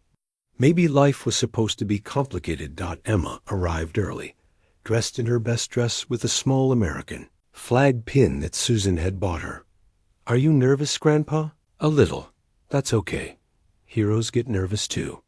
By 2 o'clock, our small backyard was filled with an unlikely mix of people, Vietnam veterans in wheelchairs, younger veterans from Iraq and Afghanistan, my neighbors, Michael and Susan's friends, Dr. Kowalski from the hospital. Walter had brought his wife, and Tommy Rodriguez came with his teenage daughter. Michael stood up first, speaking without notes. Most of you know my father is Frank, the man who reads to you every Saturday, who helps with paperwork, who remembers. your birthdays and checks on you when you're sick. What we're here to celebrate today is not just his military service, though that service was extraordinary, but the man he's been every day since he came home. The man who turned his own pain into service to others, who honored his fallen friends by caring for his living ones. Susan followed, her voice shaking with emotion. Frank, for 30 years I thought I knew you. I thought I understood who you were and what you'd experienced. I was wrong. What I've learned in the past few months is that heroism isn't just about what you do in moments of crisis. It's about what you do in the quiet moments afterward. It's about choosing service over self-pity, generosity over bitterness, love over isolation. You've been a hero every day of your life, and we were too blind to see it. Then it was Emma's turn. She stood on a small stool so everyone could see her, unfolded a piece of paper covered in her careful 8-year-old handwriting, and read, "My grandpa by Emma Morrison. My grandpa is a hero, but not the kind in movies. He doesn't wear a cape or fly around. He just loves people who are hurt and helps them feel better. He saved his friends in a war a long time ago, but he saves people now, 2 different people, in different ways. He reads stories with funny voices and remembers everyone's name and makes sure nobody feels alone. I think being a hero means caring about people more than you care about yourself. I think my grandpa has been a hero his whole life, even when nobody noticed. But I noticed, and now everybody knows." The backyard was completely quiet, except for the sound of grown men crying. Walter wiped his eyes with his handkerchief. Tommy, Rodriguez's daughter, looked at me with new respect. Dr. Kowalski nodded approvingly. Then Walter stood up, his prosthetic leg making the movement awkward but determined. "Frank Morrison, on behalf of every veteran whose life you've touched, every patient whose day you've brightened, every friend whose burden you've helped carry, thank you. Thank you for showing us that service doesn't end when you take off the uniform. Thank you for proving that heroes don't need recognition to keep being heroic." One by one, the others stood, some easily, some with difficulty, all with purpose. It wasn't a formal military ceremony, but it felt more meaningful than any parade or official recognition could have been. These were the people whose lives I'd touched, whose friendship had sustained me, whose stories had become part of my own. As the afternoon sun slanted through the trees, casting long shadows across our small gathering, I felt something I hadn't experienced since that day in the jungle 55 years ago. The certainty that I belonged somewhere, that I was valued not despite my complexities, but because of them. Emma came and stood beside me, slipping her small hand into mine. "Did you like your ceremony, Grandpa?" "I loved it, sweetheart." "Good, because heroes deserve to be celebrated." Looking around at the faces of my family and friends, all gathered in my honor, I finally began to believe she might be right. In the weeks following the ceremony, something shifted in our family dynamics, subtle at first, then more pronounced. I found myself no longer relegated to the periphery of conversations, but invited into their center. My opinions were sought, my stories welcomed, my presence valued in ways I hadn't experienced in decades. It started with small things. Michael began calling me during his lunch breaks, not to check on my health or remind me of appointments, but to ask my advice about work problems, to get my perspective on decisions he was facing. Susan started including me in holiday planning, discussions rather than simply informing me of the final arrangements. But the most profound change was in how Emma interacted with me. Where once she had been the only family member who truly saw me, now she had become my ambassador to the adult world, proudly introducing me to her friends as my grandpa, who's a real hero.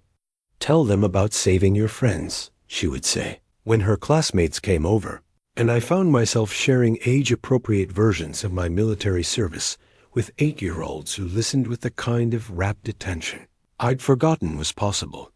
The physical changes in our home life were equally meaningful. My recliner, which had been positioned off to the side like an afterthought, was moved to face the center of the room. Family photos were rearranged to include more pictures of me with Emma, and for the first time in years, new photos were being taken regularly. Most significantly, my medals found their permanent home in a display case that Michael had custom built and mounted in the living room, where everyone could see them. The Congressional Medal of Honor sat in the center, surrounded by my other decorations and some of the letters from the men I'd served with. "Dad," Michael said one evening as we sat in the living room after dinner, "I've been thinking about something Dr. Kowalski said at the ceremony." "What's that?" "She mentioned that your reading program has been so successful that the VA wants to implement it nationally. Have you thought about what that means?" I looked up from the crossword puzzle I'd been working on. "It means more veterans will have someone to read to them. It means more than that. It means you've created something that will outlast you. Your work, your approach to helping veterans heal, it's going to impact thousands of people you'll never meet." Emma, who was drawing at the coffee table, looked up. "Like ripples in a pond, right, Grandpa?" "Exactly like ripples in a pond." Susan joined the conversation from the kitchen, where she'd been cleaning up. "Frank, have you ever considered writing down your approach? Your methods for connecting with veterans, the techniques you've developed?" "I don't know that I have any special techniques." "But you do," Michael insisted. "The way you listen, the way you remember details about people's lives, the way you make everyone feel valued, that's not common. That's a gift that could be taught to other volunteers." The idea of documenting my work had never occurred to me. For 15 years, I'd simply shown up at the hospital and done what felt natural, treating each veteran as an individual with a unique story worth hearing. "I suppose I could write down some observations," I said slowly. "More than observations, Dad. A manual. A guide for other people who want to do what you do." Over the following weeks, with Emma's help, I began writing. She would sit beside me at the kitchen table, drawing pictures while I worked, occasionally asking questions that helped me think through my approach. "Grandpa, why do you always remember people's names?" "Because everyone wants to feel like they matter. When you remember someone's name, you're telling them they're important enough to remember. Write that down. Why do you do different voices when you read?" "Because stories should come alive. If you're going to take someone away from their pain for a while, you should take them somewhere interesting. Write that down too."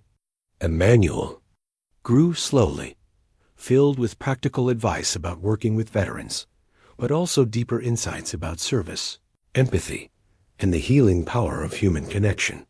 Michael helped me organize it, and Susan suggested we include some of the letters I'd received from the men I'd served with, as examples of the impact one person could have. "Dad," Michael said one evening as we reviewed a draft chapter, "this is more than a volunteer manual. This is a philosophy of service." "I don't know about that, but I do. You've articulated something important here, the idea that healing happens through genuine human connection, that everyone has a story worth hearing, that service is about presence as much as action." Emma, now 9 years old and even more opinionated than before, had become my most trusted editor. "Grandpa, you need to tell people that being sad is okay too." "What do you mean?" "Some of your friends at the hospital are really sad about things that happen to them, and you don't try to make them not sad. You just sit with them while they're sad. That's important." She was right. One of the key principles I developed was allowing people to feel their emotions without trying to fix or minimize them. Sometimes the greatest gift you could give someone was simply witnessing their pain without trying to make it disappear. That the transformation in our family relationships had ripple effects beyond our immediate circle.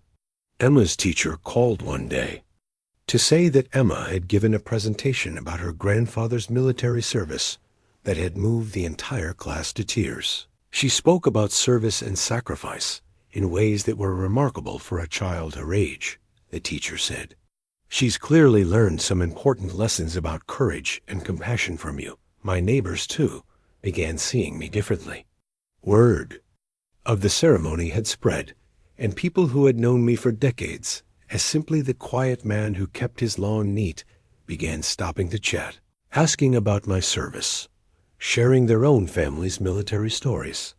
But perhaps the most meaningful change was in my relationship with my own memories. The nightmares that had plagued me for decades became less frequent. The guilt I'd carried about my fallen friends transformed into something closer to peaceful remembrance. I still thought about Billy and Mike and David every day, but now those thoughts were accompanied by gratitude for having known them, rather than anguish over losing them. "Grandpa," Emma said one evening as we sat in my garden, watching the sunset, "do you think your friends who died would be happy about your book?" I considered her question seriously. "I think they'd be happy that their sacrifice is helping other people heal, and I think they'd be proud that you're not hiding anymore." She was right. For the first time since Vietnam, I wasn't hiding, not from my family, not from my community, not from myself. I was living openly, sharing my story, using my experience to help others. "Emma, can I tell you something?" "Always." "You saved me." "I didn't save you, Grandpa. I just helped you remember who you were." As the stars came out above us, I reflected on the truth of her words. I hadn't become a different person. I'd simply become myself again. The man who cared deeply about others, who couldn't stand to see suffering without trying to help, who understood that real strength came from vulnerability and real courage came from love. For the first time in 55 years, I was whole. Emma's curiosity about history had exploded since learning about my service. What started as questions about Vietnam had expanded into a genuine fascination with the broader sweep of American history, and I found myself becoming her personal tutor in ways that surprised us both. "Grandpa, I need to do a project about the Civil War for school. Will you help me?" We were sitting at my kitchen table, surrounded by library books about the 1860s. Emma had her notebook open, ready to take notes in her careful 9-year-old handwriting. "What do you want to know about the Civil War?" "Everything, but especially about the soldiers." "Were they like you and your friends?" It was a profound question, one that made me think about the continuity of military experience across generations. In some ways, yes. They were young men far from home, fighting for something they believed in. They missed their families, worried about their futures, took care of each other. I pulled out a book about Civil War letters and read her some excerpts from soldiers writing home to their mothers and sweethearts. The concerns were remarkably similar to those expressed in letters from Vietnam: loneliness, fear, hope, love. But Grandpa, the Civil War was Americans fighting Americans. That must have been really sad. It was one of the saddest chapters in our history. Brothers fighting brothers, families torn apart, communities destroyed. But it was also about something important: the idea that all people deserve to be free. Emma nodded solemnly. "Like when you fought to help your friends be free to come home." The parallel she drew took my breath away. "That's exactly right, sweetheart." Over the weeks that followed, our history lessons became a regular part of our routine. Michael and Susan would find us hunched over books, discussing everything from the Revolutionary War to World War II, from the Great Depression to the Civil Rights Movement. "Dad," Michael said one afternoon, "you're like a living history book for her." "Not just for her," Susan added. "I'm learning things I never knew, and I have a master's degree in education." Emma's teacher, Mrs. Patterson, called to ask if I would consider coming to school to speak to the class about veterans and military history. Emma's projects have been exceptional since she started working with you. She has insights that are remarkable for her age. The idea of speaking to a classroom full of 9-year-olds terrified me more than any combat situation I'd faced. "I don't know if I'm qualified to teach children." "Grandpa," Emma said firmly, "you're the most qualified person I know. You were there for some of this history. You lived it." She was right, of course. I had lived through the end of the Vietnam War, The Cold War, the fall of the Berlin Wall, the Gulf War, 9/11s, the wars in Iraq and Afghanistan. I wasn't just teaching history. I was sharing lived experience. My first visit to Emma's classroom was both nerve-wracking and magical. 23 fourth graders sat in a circle, looking at me with the kind of attention adults rarely offered. I'd brought photo albums, maps, and some of my military gear. "Mr. Frank," one student asked, "were you really scared when you were a soldier?" "Every day," I answered honestly. "But being brave doesn't mean you're not scared. It means you do what's right even when you are scared. Did you know you were a hero when you saved your friends?" I didn't feel like a hero. I felt like a sergeant who was responsible for his men. Heroes don't set out to be heroes. They just do what needs to be done. Emma beamed with pride as her classmates asked question after question. When I showed them my medals, they were suitably impressed, but what seemed to captivate them most were the stories about friendship, loyalty, and taking care of each other. "Mr. Frank," a girl named Sarah asked, "do you think kids can be heroes too?" "I know they can. Emma is my hero because she helped me remember things I'd forgotten about myself. She saw good in me when I couldn't see it myself." Word of my classroom. Visits spread, and soon I was getting requests from other teachers, other schools. What started as helping Emma with homework had evolved into something much larger, a mission to help young people understand the human side of history. "Grandpa," Emma said one evening as we prepared for another school visit, "I think you found your new job." "What do you mean?" "Well, you help hurt soldiers at the hospital get better. And now you're helping kids understand important things." Both jobs are about teaching people and making them feel better. Her observation was astute. Teaching children about history and service wasn't that different from my work at the VA hospital. Both involved listening, sharing stories, helping people understand complex experiences, and connecting past and present. Michael suggested I consider speaking at high schools as well. "Dad, teenagers need to hear your perspective.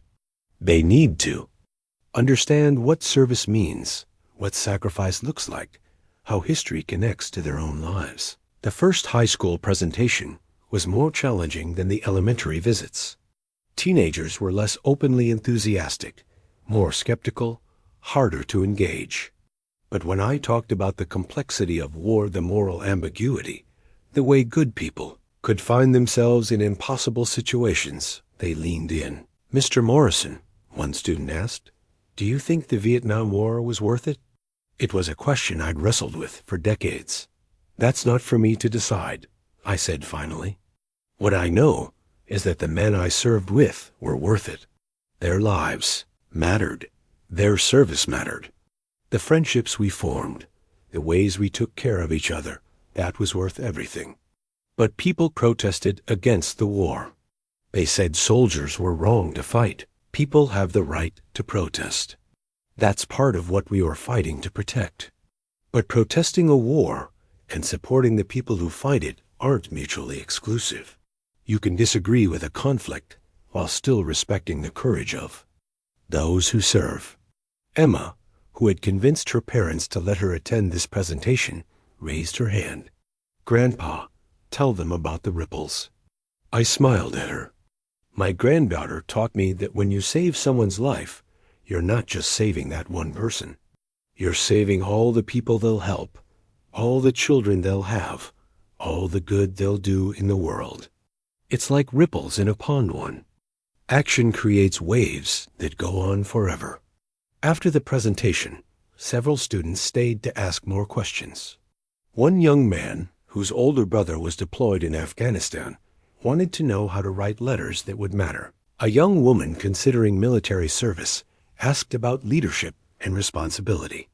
"You know," I told Michael afterward, "these kids ask better questions than most adults because they're not afraid of complicated answers. Adults want everything to be simple, black and white. Kids understand that important things are usually complex." Emma's influence on my teaching was profound. She would help me prepare for presentations, suggesting which stories might resonate with different age groups, reminding me to explain terms that might be unfamiliar, encouraging me to share the emotional truth alongside the historical facts.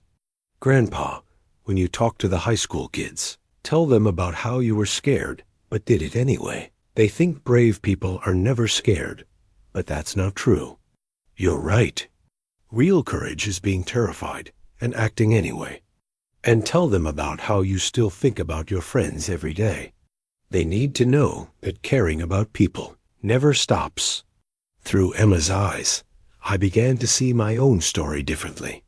Not as a burden to be carried alone, but as a gift to be shared. Not as something to be ashamed of, but as something that could help others understand the complexity of service, sacrifice, and human resilience. The history book project that had started as Emma's homework assignment had grown into something neither of us had anticipated. We were co-authoring a book about American military history as told through personal stories. My experiences woven together with historical context that Emma helped research and write. Mrs. Patterson says our book could help other kids understand history better, Emma announced one afternoon. She says when you learn about real people, history stops being just dates and battles and becomes stories about humans. What do you think about that? I think she's right. I used to think history was boring because it was just facts. But now I know it's about people like you and your friends, and that makes it interesting. Our work together had created something unexpected, a bridge between generations, a way for an old soldier's experiences to illuminate the past for young minds eager to understand their world. Emma had become not just my granddaughter, but my collaborator, my teacher, my guide to seeing my own life through fresh eyes. Grandpa, she said one evening as we worked on a chapter about World War II, I'm glad you stopped hiding your stories. Me. Too, sweetheart. Because now other kids get to learn from them, and other grandpas might stop hiding their stories too. I looked at this remarkable child who had transformed my understanding of legacy, of purpose, of the continuing value of a life well lived. Emma, do you know what you've taught me? What? That the most important battles aren't always fought with weapons.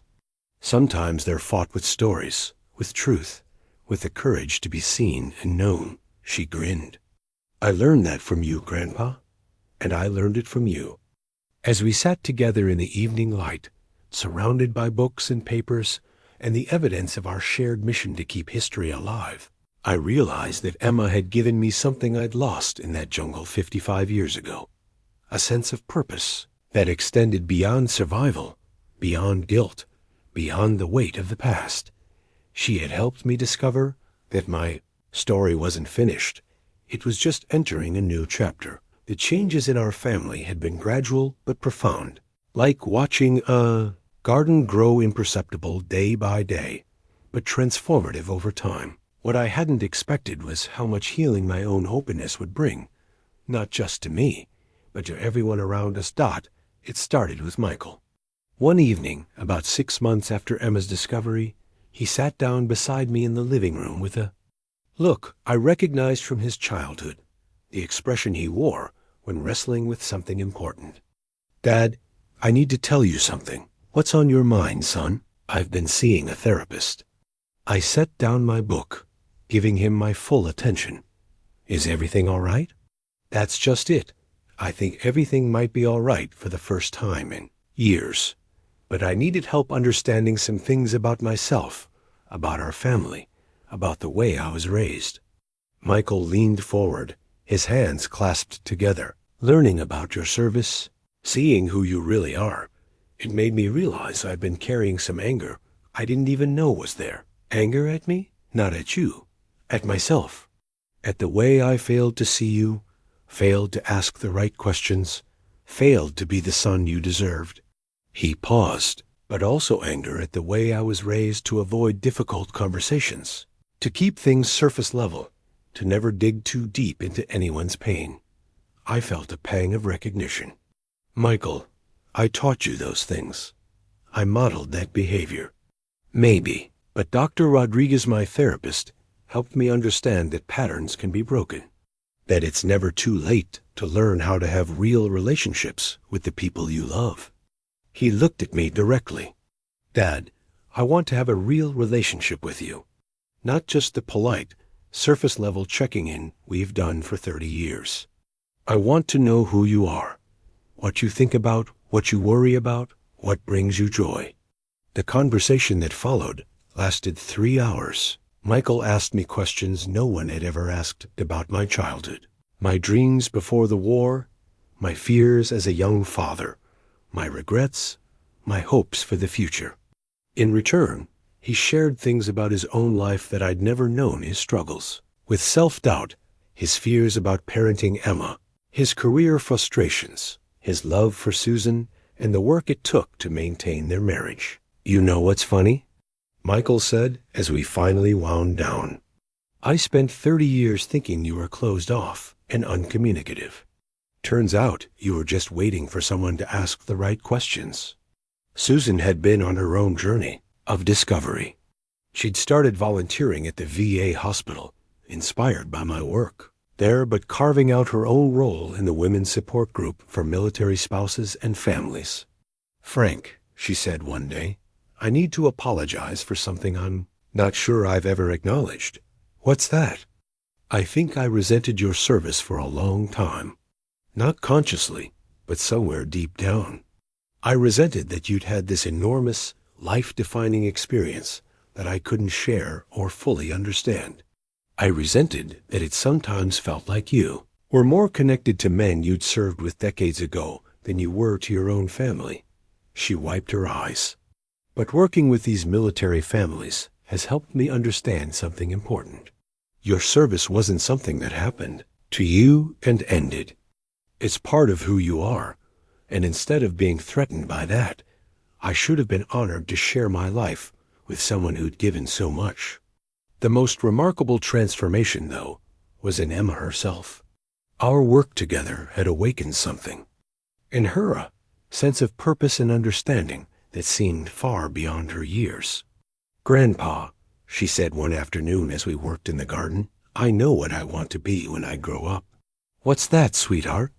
I want to help people tell their stories, like you do at the hospital, like we do together with the history projects. I want to help people remember important things and share them with other people. That sounds like being a writer, or maybe a journalist, or maybe a therapist, or a teacher, or someone who works with old people to help them share their memories before they forget them. I looked at this 9-year-old girl who spoke about preserving human stories with the passion of a lifelong archivist. Why is that important to you? Because look what happened when your stories were hidden away. You were sad, and we didn't really know you, and all those good things you did and learned couldn't help other people. But when the stories came out, everything got better. Her insight was profound.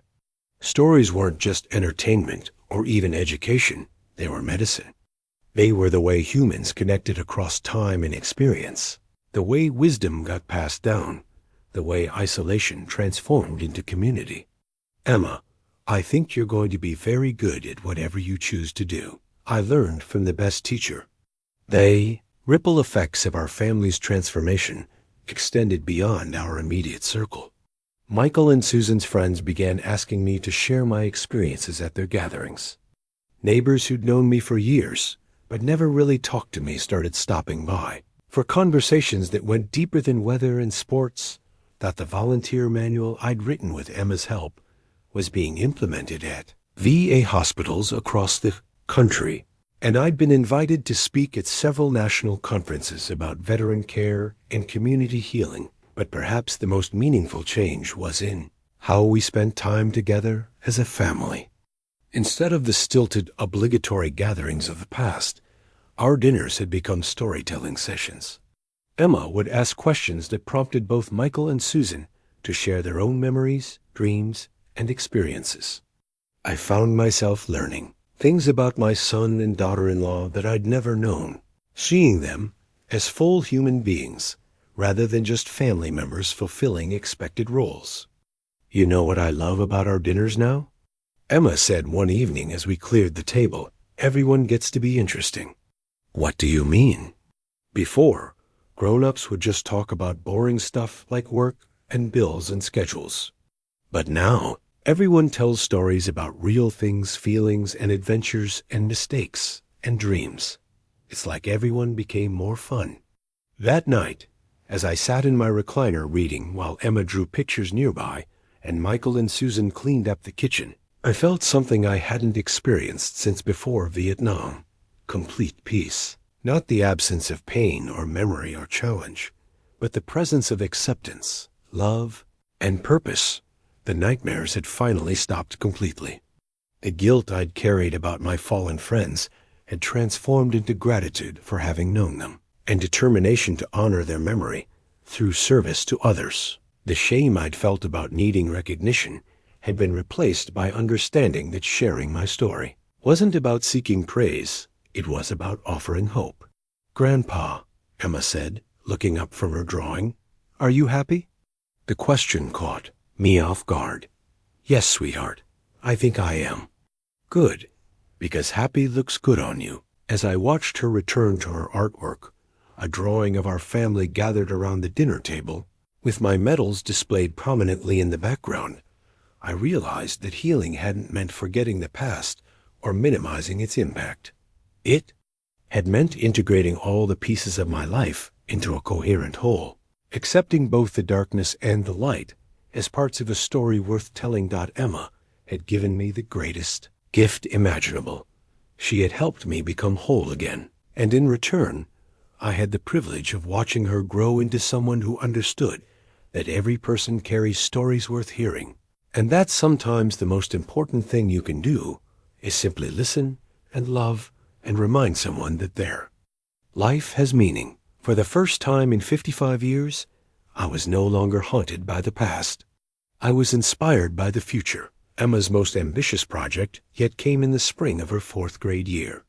She announced at dinner one evening that she wanted to create a presentation about me for her school's annual Community Heroes Assembly. Emma, Susan said gently, you've already done several projects about Grandpa. Maybe you could choose someone else this time? But this is different, Mommy. This isn't just about Grandpa's medals. This is about showing other kids that heroes are all around us, and maybe their grandparents have amazing stories too. Michael and I exchanged glances. Emma's projects had evolved from simple school assignments into something more purposeful.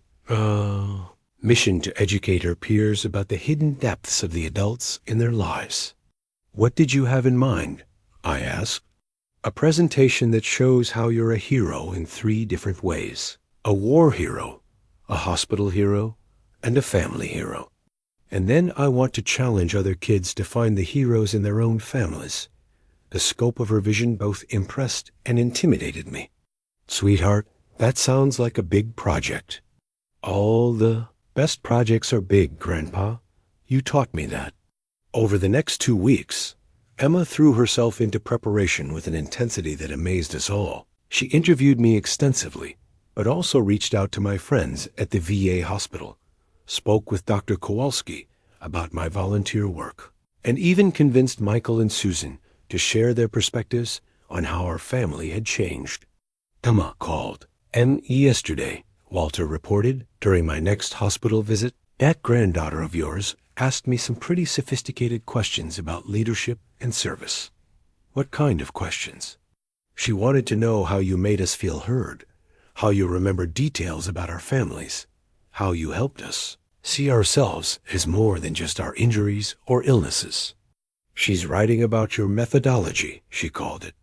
I found Emma that evening surrounded by note cards, charts, and photos, organizing her presentation with the thoroughness of a graduate. Student, Grandpa, did you know that in the 15 years you've been volunteering at the hospital, you've read to over 300 different veterans? Dr. Kowalski gave me the numbers. I never thought to count. And did you know that your reading program has been adopted by 47 VA hospitals now?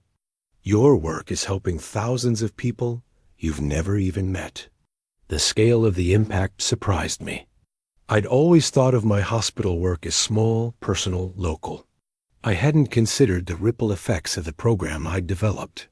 And Daddy told me about all the schools you've spoken at, and all the kids who've written you thank you letters. I counted those 126 letters from students in the past year alone. Emma, how did you get all these numbers? I asked people. Grown-ups love to talk about you, Grandpa. They just light up when they get the chance to tell someone how wonderful you are.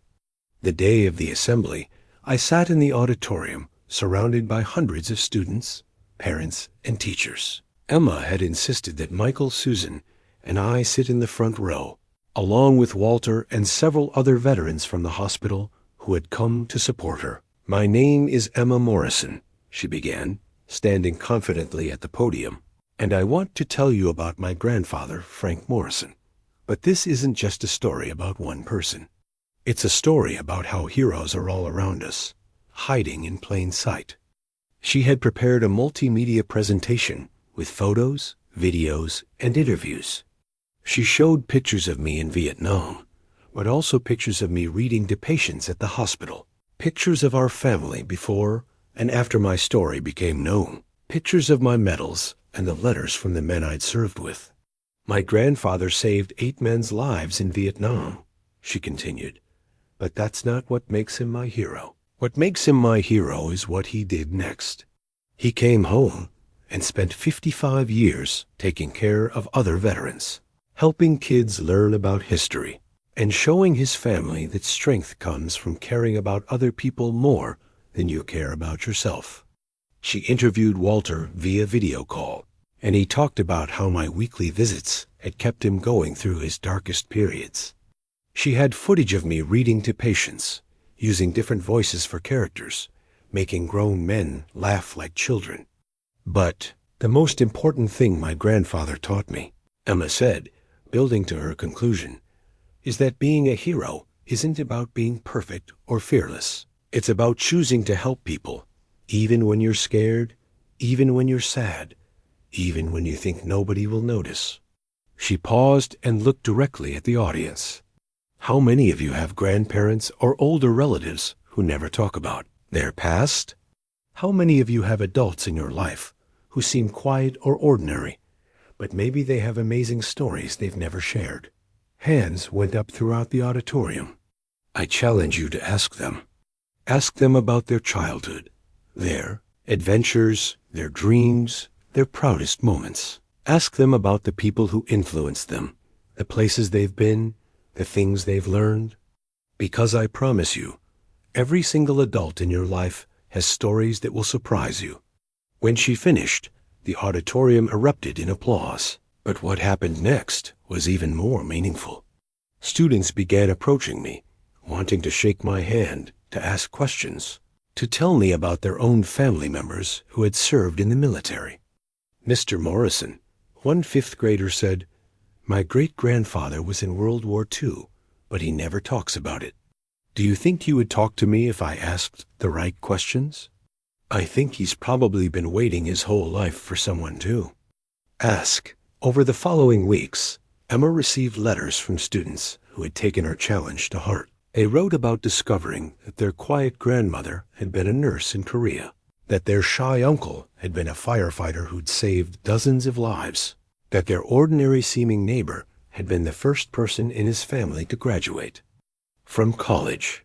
"Grandpa," Emma said one evening, showing me a particularly moving letter from a classmate who had learned that her grandfather was a Holocaust survivor, "I think we started something important." What do you think we started? A revolution of paying attention, of seeing the people we love as more than just their job or their role in our family, of understanding that everyone has depths we can't see unless we look.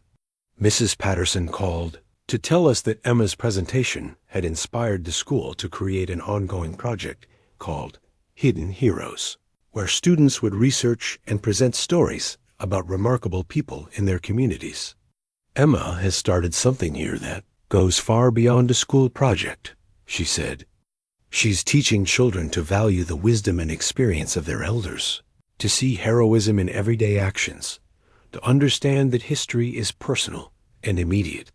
That night, as I sat in my garden watching the sunset, I reflected on the journey that had brought us to this point. 2 years ago, I had been a forgotten old man, sitting alone with my secrets and my shame. Now I was at the center of a family that valued my voice, part of a community that appreciated my contributions, and the inspiration for young people to discover the hidden stories in their own lives. Emma found me there as the stars began to appear. "Grandpa, are you thinking about your friends who died?" "I am, but not in the sad way I used to think about them. I'm thinking about how proud they would be of what their story has become. How many lives their sacrifice has touched through the ripples we've created. Do you think they know?" "I think they know, and I think they're smiling." Emma settled beside me on the garden bench. "Grandpa, I have one more project I want to do." "What's that, sweetheart?" "I want to write a book. A real book, not just for school. About how families can discover the heroes hiding in their own homes. About how asking the right questions can change everything." I looked at this remarkable 10-year-old girl who had become my teacher, my collaborator, my salvation. "I think that's a wonderful idea, and I think you're exactly the right person to write it. Will you help me?" Every step of the way. As we sat together under the stars, I realized that Emma had given me something even more precious than healing or recognition or peace. She had given me purpose that would outlast my own life. Through her, my story would continue to ripple outward long after I was gone, inspiring other families to discover the hidden depths in their own relationships, encouraging other children to see the extraordinary in the ordinary adults around them. The legacy wasn't just mine anymore. It was ours.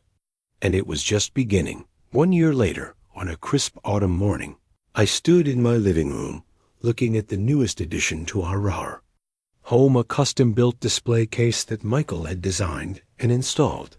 The Congressional Medal of Honor sat in the center, surrounded by my other military decorations. But the case also held newer treasures: photos from my speaking engagements at schools, letters from students whose families had been inspired by Emma's presentations, a copy of the volunteer manual that was now being used nationwide, and the first draft of Emma and my collaborative book. "It looks perfect, Dad," Michael said, stepping back to admire his handiwork. "It tells the whole story now," Susan added. "Not just your military service, but everything that came after." Emma, now 10 and full of plans for the future, was arranging the latest edition's thank you notes from a high school class in Oregon, where I'd spoken via video call, and a photo from the previous week's Veterans Day ceremony, where the mayor had presented me with a Community Service Award. "Grandpa, I like this version better than the old medals box." "Why's that?" "Because this one isn't hiding. This one is sharing." The transformation in our family was complete, but it felt more like a beginning than an ending. The book Emma and our writing together had attracted the attention of a publisher who specialized in intergenerational stories. Our proposal for Hidden Heroes, how one family discovered the extraordinary in the ordinary, had been accepted, with publication scheduled for the following year. "I still can't believe people want to read our book," I said, looking at the contract. That had arrived the week before. "I can," Emma replied matter-of-factly. "Everyone has a Frank Morrison in their family. They just need to learn how to find him." Our story had indeed resonated beyond our immediate circle. The local newspaper had run a feature article about our family's journey, which had been picked up by national media. I'd been invited to speak at veterans conferences, family therapy, symposiums, and educational workshops about intergenerational communication. But the most meaningful response had come from ordinary families who had reached out to share their own stories of discovery. Letters arrived weekly from grandchildren who had learned about their grandfather's civil rights activism, from sons who had discovered their father's quiet heroism as a volunteer firefighter, from daughters who had finally understood their mother's immigrant journey. Each letter proves Emma's theory. Susan observed As we read through the latest batch, there are hidden heroes everywhere. The ripple effects continued to expand in ways we hadn't anticipated. Dr. Kowalski reported that the reading program now included family members, with grandchildren and great-grandchildren joining veterans for story sessions. Several schools had implemented family history projects inspired by Emma's presentations. The VA had asked me to help develop a program for connecting veterans with local schools to share their experiences. You know what I love most about all of this? Michael said as we sat around the dinner table, a ritual that had become the cornerstone of our transformed family life. What's that? I asked. That it started with Emma's curiosity, but it's grown into something that helps everyone involved. The veterans feel valued, the families feel connected, the children learn about service and sacrifice. Everybody wins.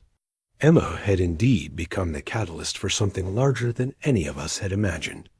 Her simple act of discovery finding my medals in that dusty box had unlocked not just my hidden story, but had created a model for how families could discover the depth and complexity in their relationships.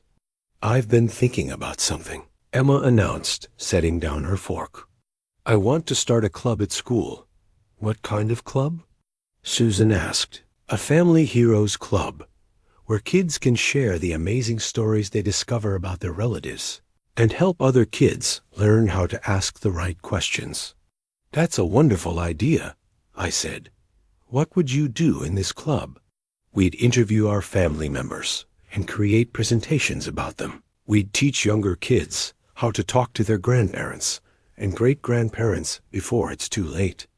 We'd collect stories and maybe create a book of local heroes that nobody knows about. Michael and Susan exchanged proud looks.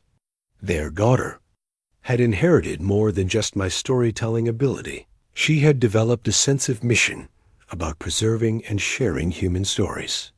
Mrs. Patterson already said she'd sponsor the club if I write a proposal, Emma continued. And Walter said he and some of the other veterans would come speak to us about how to interview people who might be shy about sharing their experiences. The idea of Emma organizing other children to discover the hidden stories in their families filled me with a pride I couldn't adequately express. She had taken the lesson she'd learned from finding my medals and turned it into a movement. That evening, as we sat in the living room after dinner, I found myself reflecting on the journey that had brought us to this point. 3 years ago, I had been a man haunted by the past, isolated by my own shame, unknown even to the people who loved me most. Now I was surrounded by family who valued my voice, engaged in work that gave my experiences meaning, and part of a growing community of people who understood that everyone has depths worth exploring.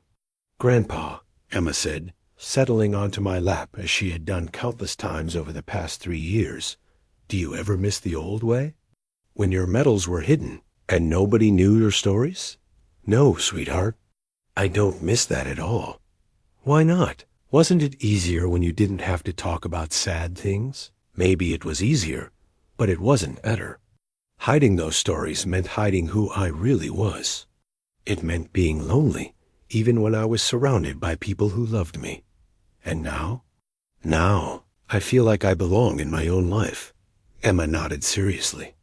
That's how everyone should feel. As the evening wound down and Emma reluctantly headed home with her parents, I sat alone in my living room, surrounded by the evidence of a life that had found meaning in its later chapters.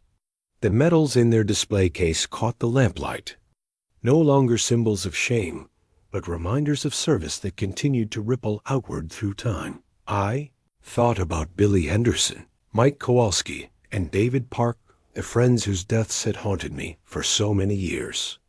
Now, instead of guilt, their memory brought gratitude. Their sacrifice had meaning not just in the moment they died, but in every life that had been touched by the story of their service.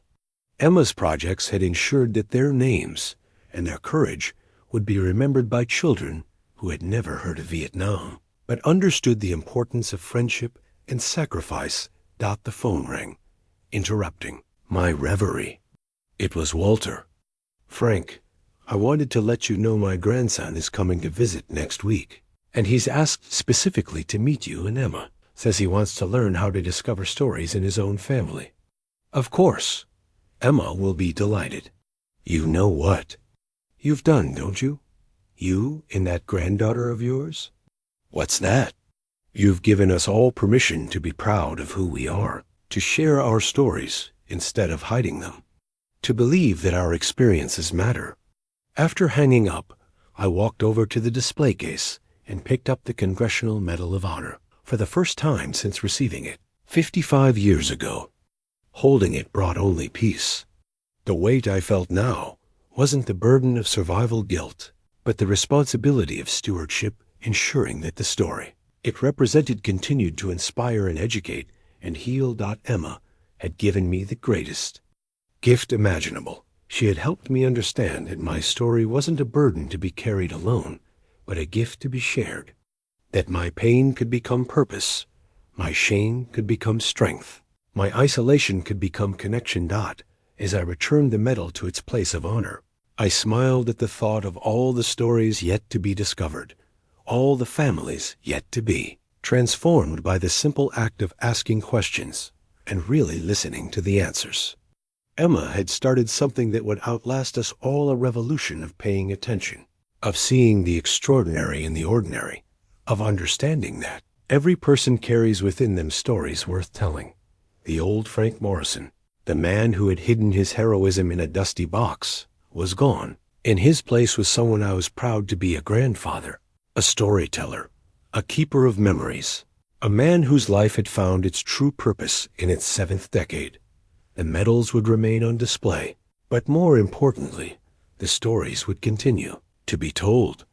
And in a world that often forgot the value of its elders and the importance of its history, that felt like the most heroic thing of all. Emma had taught me that it's never too late for a new beginning. And this sharing, this teaching, this connection was mine.